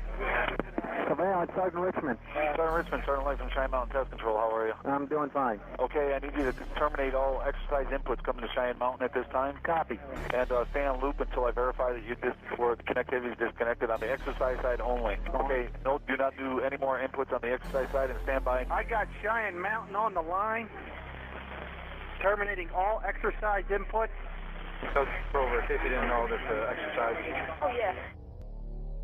The Black Ops program, Able Danger, and the shadow government involvement. This morning we learned that the Vice President wasn't the only one sent to an undisclosed location on September 11th, that an entire backup government was and is still there and may be there for as long as anyone now at least can imagine. As well as much, much more. The government has lied about 9/11 repeatedly and used it to dominate the Middle East, while creating an evolving police state here, encroaching on civil liberties at home. And of course, building a new world order. There is a chance for the President of the United States to use this disaster to carry out what his father, a phrase his father used, I think, only once, and hasn't been used since, and that is a new world order. We know now that September 11th of 2001 was the beginning of what we might call a new world order. The new world order that this president's father talked about with such great enthusiasm seems to be high on the agenda of this administration.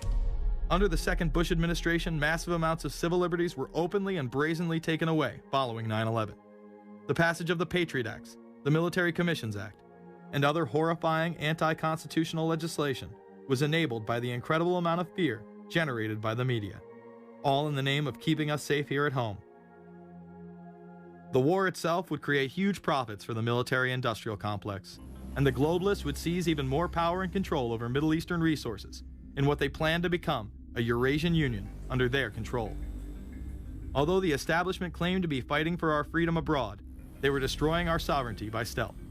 Expanding on NAFTA, they were able to consolidate power on the domestic front by deindustrializing the United States through CAFTA, the Central American Free Trade Agreement, as well as the SPP, the Securities and Prosperity Partnership.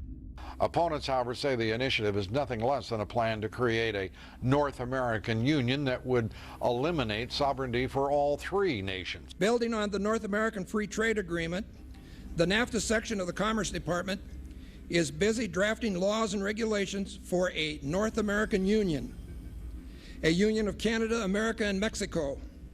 The President has attended secret meetings and signed at least 2 agreements under the Security and Prosperity Partnership Program.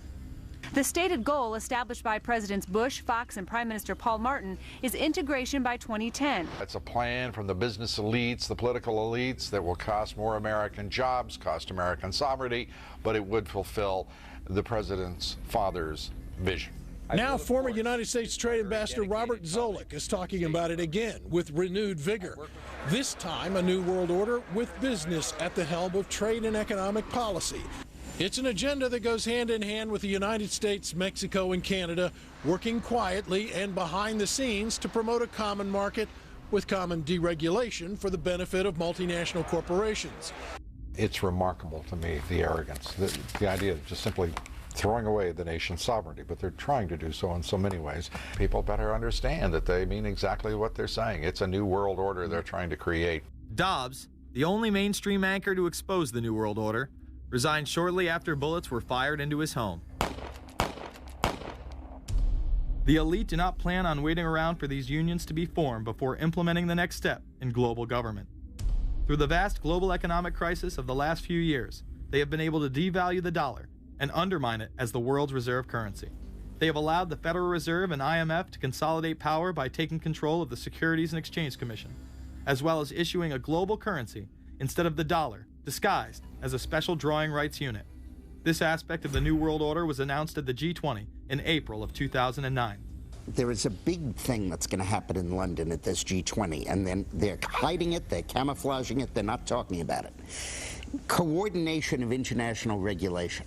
What they are going to do is to put our Fed and our SEC under the control, in effect, of the IMF. New World Order, that's what they're planning in there, is to undermine the U.S. currency, and it's just really sad. What it really is putting the American economy under international regulation. Yeah. And those people who have been yelling, oh, the UN's going to take over global conspiracy government. Theorists. They've been crazy, but now they're right. There's 20 or whatever people in the G20, say there's 20 ministers, thousands of us, and we can't get our voices heard. When Geithner said he would be open to the idea of a global currency last week, yeah. Those conspiracy people had said and suggested that for years. Right. You're not wrong. Cash is becoming weeded out. Cash will most likely be eliminated or extremely difficult to use in many situations, so that you'll have to use the global currency or the electronic currency. Even though a physical global currency is yet to exist, groups such as BRIC are openly promoting a new reserve currency, which is a conglomerate of Brazil, Russia, Indonesia, and China. Get everyone in the whole world using one currency, which some people think that's a good idea. Russian President Dmitry Medvedev recently showed off a sample coin of the new world currency at the G8 in July of 2009. We have also agreed today additional resources of $1 trillion that are available to the world economy through the International Monetary Fund and other institutions. This includes 250 billion from special drawing rights, the reserve currency of the IMF, drawing rights that will be issued to countries who are part of the International Monetary Fund. I think a new world order is emerging, and with it the foundations of a new and progressive era of international cooperation. The head of the European Union is also calling for global government. 2009 is also the first year of global governance, with the establishment of the G20 in the middle of the financial crisis. Gordon Brown has called for a world constitution. We now need nothing short of a world constitution for the global financial system. Both Gordon Brown and Barack Obama had been groomed to be the next Anglo-American spokesman for this new world order after Bush and Blair stepped down. Here is Gordon Brown in front of the CBI prior to him being chosen to become Prime Minister. And it's only now that we can begin to understand that the world order that globalization brings and what it's going to look like. But what does the new world order mean for countries like ours who are looking to succeed? And the question for us is how we meet and master all these challenges to ensure that Britain enhances its competitiveness in the process and realizes what I believe is our destiny of success in this new world order. A new world is emerging. It is a new world order with significantly different and radically new challenges for the future. President Barack Obama has also espoused similar views on globalism. Here he is in Berlin, Germany, in July of 2008, in what media have dubbed his New World Order speech. Well, there have been extraordinary scenes in Berlin tonight as thousands of people gathered to hear Barack Obama deliver key foreign policy speech on his current European tour. The Democratic presidential hopeful laid out his vision for America's place in a new world order. In this new world, such dangerous currents have swept along faster than our efforts to contain them. And that is why we cannot afford to be divided. No one nation, no matter how large or powerful, can defeat such challenges alone. But the burdens of global citizenship continue to bind us together. In this new century, Americans and Europeans alike will be required to do more, not less. Partnership and cooperation among nations is not a choice. It is the only way, the one way, to protect our common security and advance our common humanity. That is why America cannot turn inward. That is why Europe cannot turn inward. America has no better partner than Europe. Now is the time to build new bridges across the globe as strong as the one that binds us across the Atlantic. Now is the time to join together through constant cooperation and strong institutions and shared sacrifice and a global commitment to progress to meet the challenges of the 21st century. Barack Obama also became the first sitting president to ever become the chair of the Security Council for the United Nations, which only further cites his allegiance to world government. In an era when our destiny is shared, power is no longer a zero-sum game. No one nation can or should try to dominate another nation. No world order that elevates one nation or group of people over another will succeed. No balance of power among nations will hold. The traditional divisions between nations of the South and the North make no sense in an interconnected world.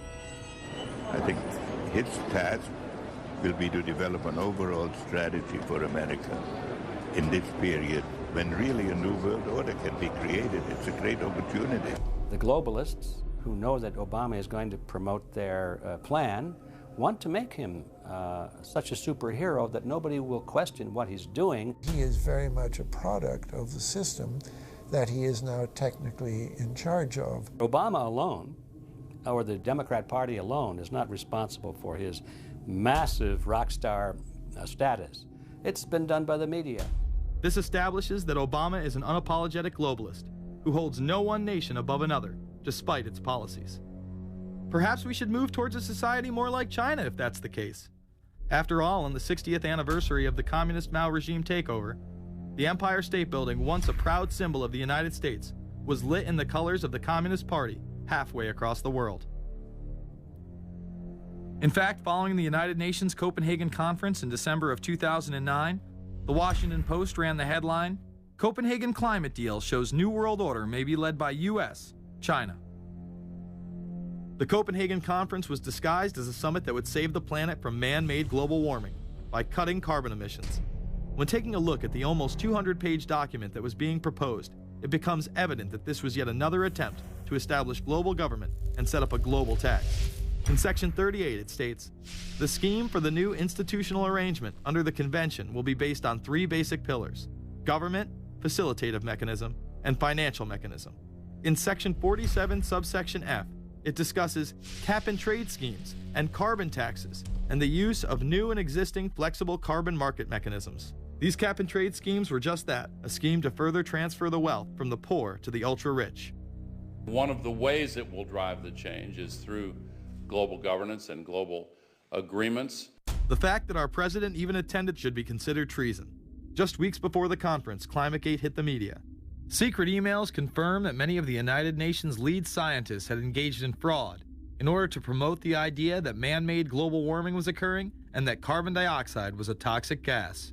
In reality, they admitted the Earth had been cooling for the last decade and that they had destroyed the source data in order to ensure the scientific community would be unable to review their findings. Bill Jones was forced to resign from his position at East Anglia University, and Penn State has launched an investigation into Michael Mann.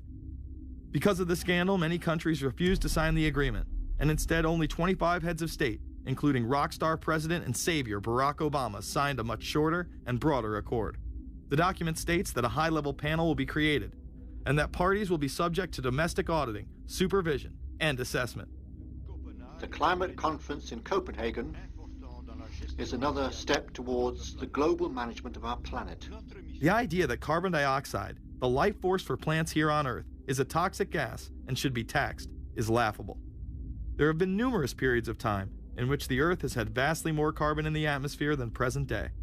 In areas where there have been volcanic eruptions which emit large amounts of CO2, plants have benefited, and there is no negative impact on the surrounding environment, as well as indigenous people from the excess carbon dioxide. The globalists promote this theory to keep mankind in fear, not only for the establishment of a global government and a global carbon tax, but the literal control of the entire planet. An even darker side to the scam of man-made global warming exists. In reality, it's about population control. Ted Turner reveals himself here in this interview with Charlie Rose. We've got to stabilize the population. When I was born, there were so what's wrong with the population? I mean, with too many people. That's why we have global warming. We have global warming because too many people are using too much stuff. We've got to stabilize population. On a voluntary basis, everybody in the world's got to pledge to themselves that 1 or 2 children is it. Not doing it will be catastrophic. We'll have 8 degrees, we'll be 8 degrees hotter in 30 or 40 years, and basically none of the crops will grow. Most of the people will have died, and the rest of us will be cannibals. Civilization will have broken down. What the few people who are left will be living in a failed state like Somalia or Sudan, and living conditions will be intolerable. The droughts will be so bad there'll be no more corn growing. Not doing it is suicide. Unbelievably, when Turner met with other globalists, David Rockefeller, Warren Buffett, Bill Gates, Michael Bloomberg, and even Oprah Winfrey to discuss population control, they were portrayed as superheroes. Behind closed doors on this New York campus, a secret gathering of some of the world's most powerful people. Gates, Buffett, Bloomberg, Winfrey. It was like, well, it was like the Super Friends. In the great hall of the Justice League, there are assembled the world's 4 greatest heroes. Together with others at the meeting, including George Soros, Ted Turner, David Rockefeller, they're worth more than $125 billion. The new Superman and Wonder Woman, the super rich friends, not fighting bad guys, but fighting for good nonetheless. Would a superhero call for a one-child policy? Would a superhero call for population control? In a recent interview, he claims that 2 billion people would be ideal. That means 4 billion plus must die to accommodate a man who owns more acreage than anyone else on the planet. Let's not forget that Ted Turner is the president of the United Nations Foundation. There are countless examples of how we are being indoctrinated to accept these kind of conditions and believe that man and his activities are the problem. From the promotion of climate cops, we're the carbon cops and we're on the lookout for energy wasters, to phony liberals and conservatives getting together to promote climate change. Hell, let's face it, we're polar opposites. We couldn't be further apart. I'm on the left, and I'm usually right. And we strongly disagree. Except on one issue. Tell them what it is, Reverend Pat. That would be our planet. Taking care of it is extremely important. We all need to work together, liberals and conservatives. So get involved. It's the right thing to do. Now there you go again. The New World Order will stop at nothing to achieve planetary dominance. Whether it be assassination, wars based on lies, and even a phony environmental movement. So it should come as no surprise that they have been tracking, tracing, and databasing our lives for years.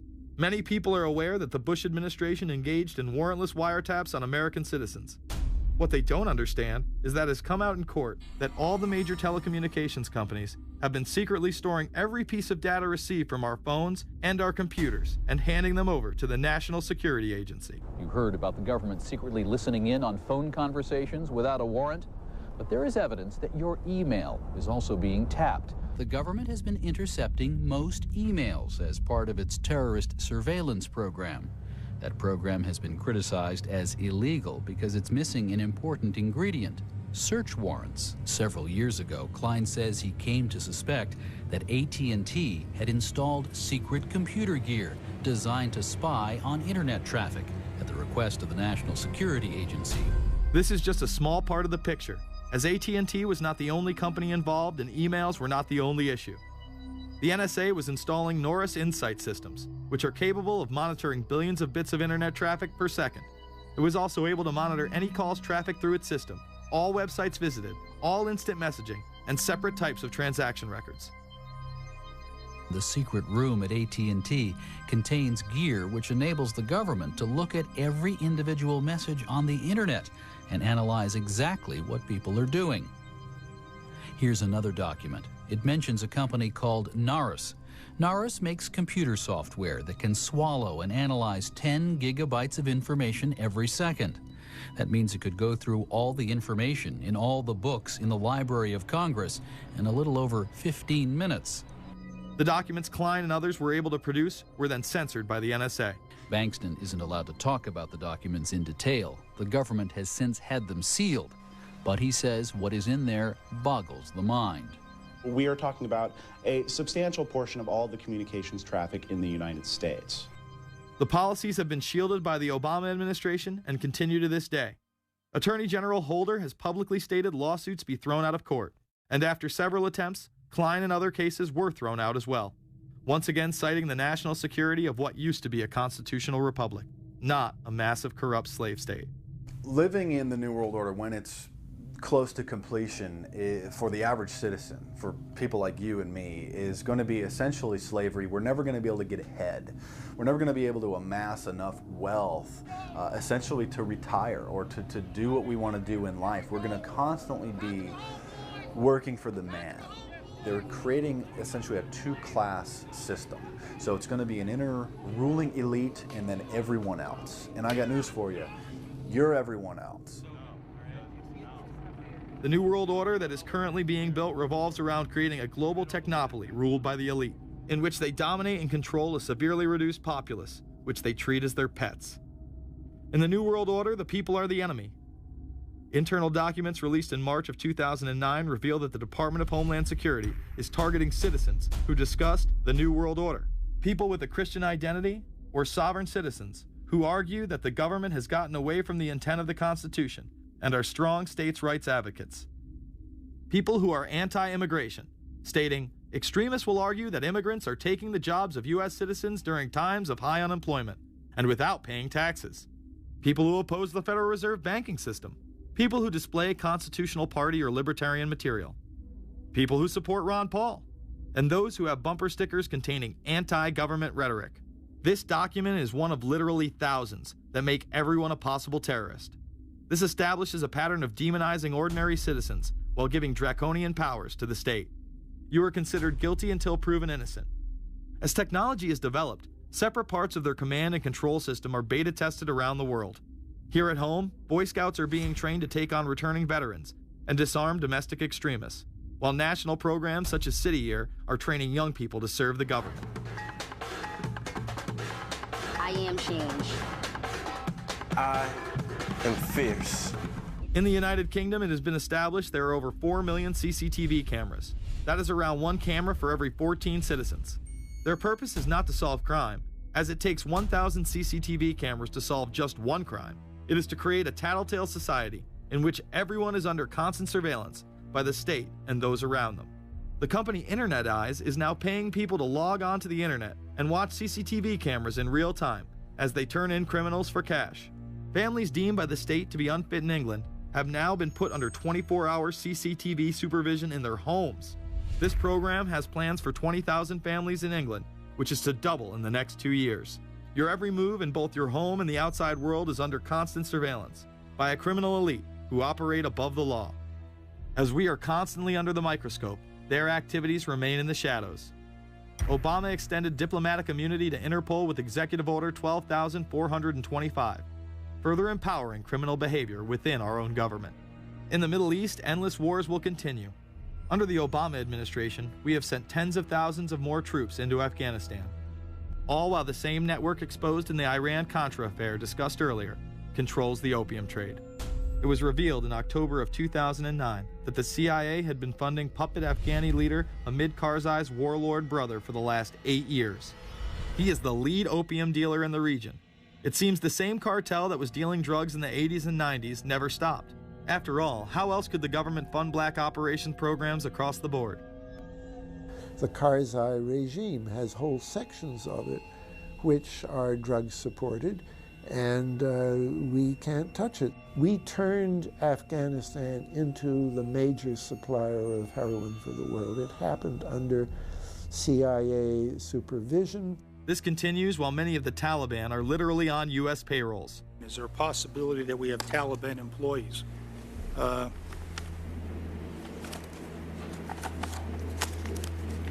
commander in the field, or I should say the COCOM commander, General Petraeus, has made it a conscious effort to, as part of his coin strategy, to hire local nationals. I can't talk in this forum, nor am I the qualified guy to talk about it, but there is no doubt in my mind, one day you're on one side of the ledger, the other day you may be on the other side of the ledger. Biometrics have been instituted in both Afghanistan and Iraq, where individuals are subject to fingerprint devices, iris scanners, and electronic databases to screen local residents as well as DNA tests. This includes anyone within the populace of a combat zone. Someone has to go out there with the biometric registration equipment, take your iris scans, take your scans and get you registered in the system like that. As scary and tyrannical as these systems seem to be, none may be as dangerous as the implantable RFID microchip. Through various pretenses, including terror, security, and entertainment, the chip has been promoted and integrated into society. In 2001, following the 9/11 terrorist attacks, the Jacobs family became the first family to be injected with microchips in front of a live television audience. We have a Florida family who are really pioneers in a brave new world. They have volunteered to be the first ever to have microchip identification devices implanted into their body. After 9/11, I was really concerned with the security of my family. In 2004, the FDA approved the use of RFID technology to be implanted into human beings. However, studies dating back to the 1990s show the implantable microchip has been linked to cancer in animals. But this has not slowed the agenda of control. In Barcelona, trendies get chips in order to receive VIP status at the exclusive Baja nightclub. A simple swipe of the arm gets them in without a line, and it pays for their drinks too. The Mexican government also chipped employees for security measures in 2004. We were interested today to hear that more than 100 law enforcement officials in Mexico are having microchips implanted in their arms. The chips allow a person to be scanned, sort of like a cereal box at the supermarket checkout. Mexico's Attorney General and 160 of his deputies have had microchips implanted in their arms. It is to provide access, said the Attorney General, to the right people in exclusive areas. Today, aside from being promoted as a device that can save your life by storing all of your medical information in it, it is being promoted as the next generation tool for video gaming. Sega developer Yu Suzuki plans on developing gaming technology using implantable RFIDs. He states, people that have some sort of chips in their bodies, to be able to keep track of vital signs, so it doesn't have to be a scary thing. But you could put a sensor here, you know, a bit like the Matrix, as he points to his arm. It's not really something only in the future. Some people already have them, chips in their bodies. Suzuki is correct. It has never been easier to order a microchip online and implant it under your skin. Microchips implanted in your hand, arm, or shoulder is just the beginning. Some have already taken implantable brain chips that may enable the blind to see again, the deaf to hear, and much, much more, including the ability to download information directly into the brain and instantly communicate with anyone in the world, creating a worldwide mind.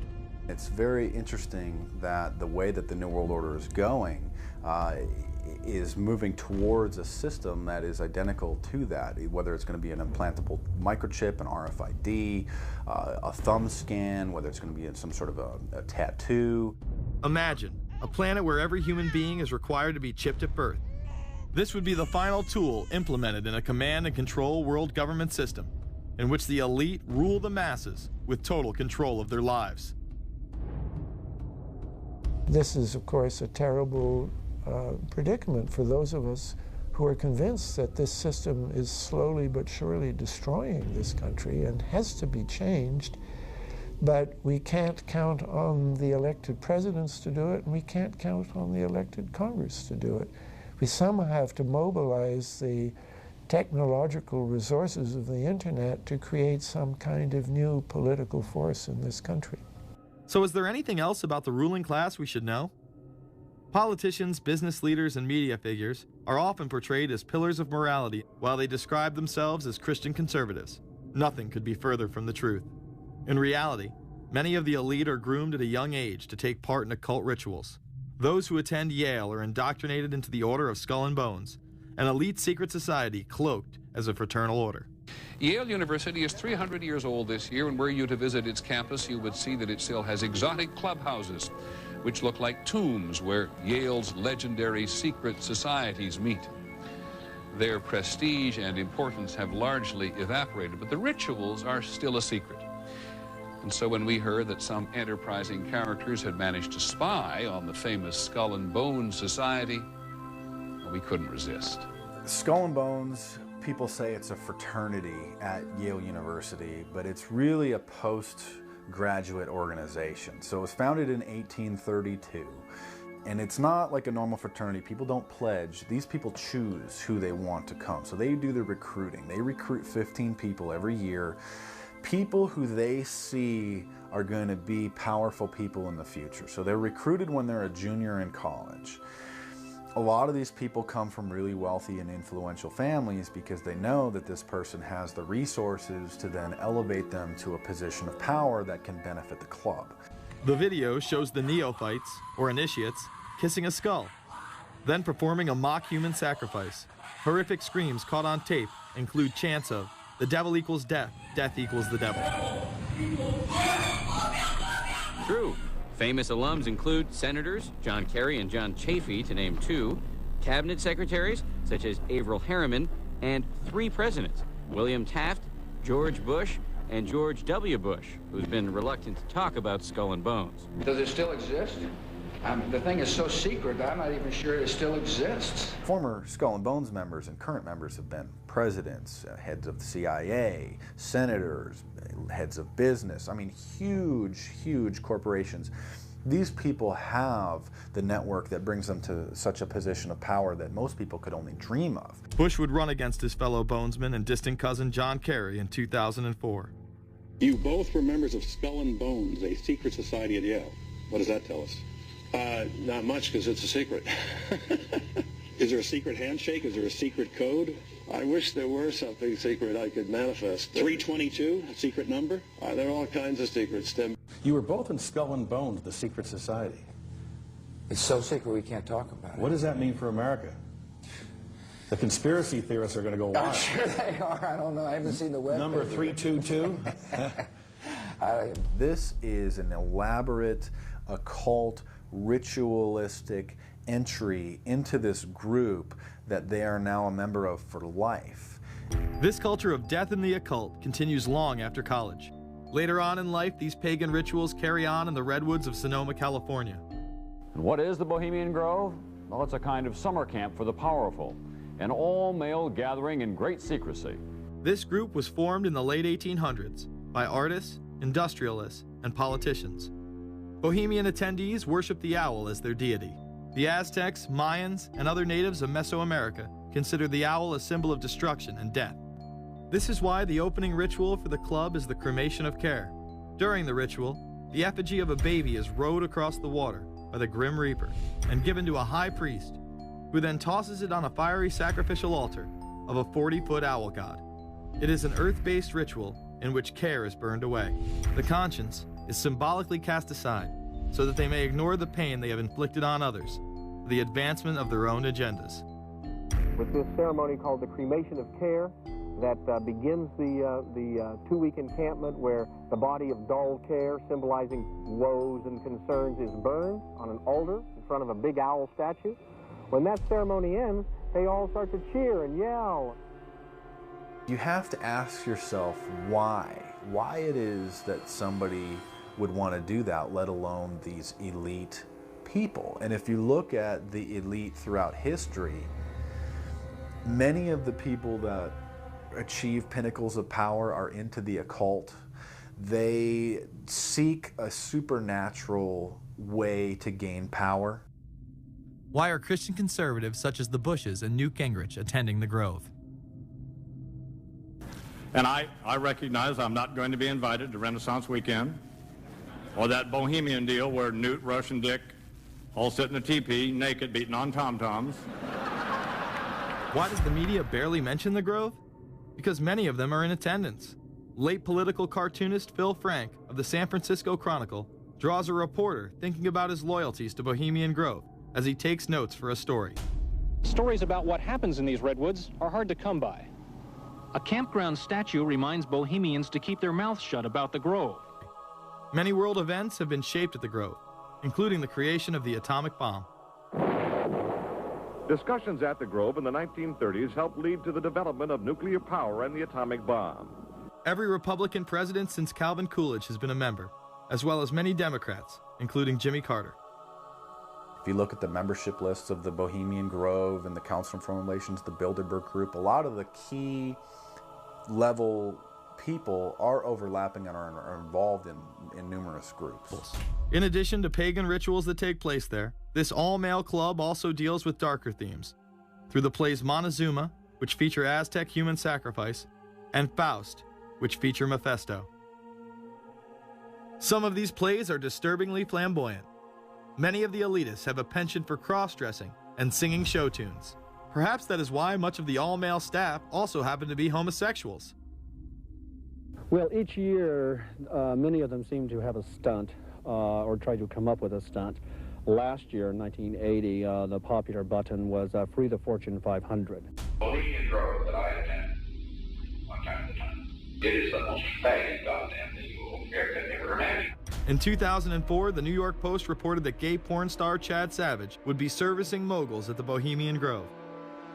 In recent years, several politicians have been outed in scandals, including Senator Larry Craig, who tried to solicit sex from an undercover officer in 2007. Even more shocking, it was revealed in 2004 that right-wing blogger James Guckert, who had unprecedented access to the White House during the Iraq War, was actually Jeff Gannon, a madam and male prostitute for militarystuds.com. During his 2 years writing for GOP USA and Talon News, Gannon officially made over 200 appearances at the White House. Oddly enough, over 24 of these visits would take place when there were no scheduled briefings. He failed to check in or out with the Secret Service on many other occasions, coming and going as he pleased. These type of activities are not new to the White House. In 1989, headlines involving callboys in the White House rocked the cover of the Washington Times. The Washington Times reported today that unidentified White House aides in the Carter, Reagan, and Bush administrations now are being investigated for using the services of a callboy ring. The paper reports that 2 of the male prostitutes were given a late-night tour of the White House last year. Hundreds of credit card receipts obtained by the Washington Times confirm that its clients were key officials of the Reagan and Bush administrations, military officers, congressional aides, and U.S. and foreign businessmen with close social ties to Washington's political elite. This ring extended beyond the White House and into Congressman Barney Frank's bedroom. Barney Frank, one of 2 openly homosexual members of Congress, acknowledged having used a male prostitute, whom he then hired as a personal employee. The man had keys to Frank's basement apartment on Capitol Hill. Frank paid him approximately $20,000 out of his own pocket to be his housekeeper and driver. But as first reported in today's Washington Times, the man was on probation for sex crimes and a drug conviction, and he ran a prostitution business out of Frank's home. Although Frank tried to claim ignorance, Stephen Goby, the prostitute in question, claimed that Frank was completely aware of what was going on and was even receiving free and discounted sexual services. The fix seemed to be in. Frank was threatening members of Congress to remain silent prior to being exposed in this sex ring. Massachusetts Democrat Barney Frank, a homosexual, threatened to expose fellow congressmen he knew to be gay unless they stopped spreading rumors. Questions stopped and Frank walked away with a slap on the wrist. Some members of the Ethics Committee were disgusted. Do we tolerate, do we condone a member of this body who knowingly permits a house of prostitution to be operated out of his residence? You have just heard one of the most edited, selective garbage that has ever been put forth, in my opinion, in this House. Again, we see people of the highest levels of power involved in the most repulsive and decadent of crimes. They couldn't care less about the code of conduct that's taught in all major religions about treating others the way that you want to be treated. And then they masquerade, they put this false front on that they're like everybody else, because your average person wants to do right, believes in some sort of a karma, believes in some sort of a divine justice in the universe. And so these people need to put on this front that they're like the average Joe in middle America, that they go to church every once in a while, and that they believe in an afterlife and a divine justice. And so they have to put on this front that they're like everybody else in order to get elected and to be accepted and to not have people look at them suspiciously, because if somebody goes around and openly admits that they were an atheist or that they were of some obscure religion, people aren't going to throw their support behind them as much, and they're not going to trust them as easily. The reality of this behavior is never revealed to the public, as the media keeps any revelations quiet. Unfortunately, these type of activities continue to this day. Florida Congressman Mark Foley chaired the House caucus on missing and exploited children, and went on television praising Chris Hansen's To Catch a Predator series. The Dateline piece has probably done more than any law we can create. Foley was later caught attempting to have sexual relations with numerous underage pages. Congressman Mark Foley, the man who championed the Child Protection Act of 2006, resigned after inappropriate emails and instant messages surfaced that he sent to former congressional pages. Once more, no charges were even filed. Foley himself has checked into rehab. No one has been charged with any crime. The predator class acts like Roman emperors, indulging in excess that includes sex with young boys while portraying themselves as men of the Lord. The insanity is that we have allowed an interwoven elite criminal class to rule over us while posing as the saviors of the planet. We have learned they will stop at nothing to achieve their goals and are not held accountable for their crimes. They prey on the system rather than protect it. This is not a new world order of peace and prosperity. It is not a world government to save the earth. During difficult times, we must remain ever vigilant against seemingly positive solutions imposed to suit their aims. Crises there will continue to be. In meeting them, whether foreign or domestic, great or small, there is a recurring temptation to feel that some spectacular and costly action could become the miraculous solution to all current difficulties. We are threatened by a superclass that control the flow of information and hide technology from the public. The prospect of domination of the nation's scholars by federal employment, project allocations, and the power of money is ever present and is gravely to be regarded. We must also be alert to the equal and opposite danger that public policy could itself become the captive of a scientific, technological elite. It is time to put down the remote control, to turn off your Xbox, and start paying attention. It is time to step away from everyday luxuries and pop culture and take action against a monolithic, concentrated evil in order to save what's left of humanity. We must now trade in our apathy for action in order to defeat this invisible empire.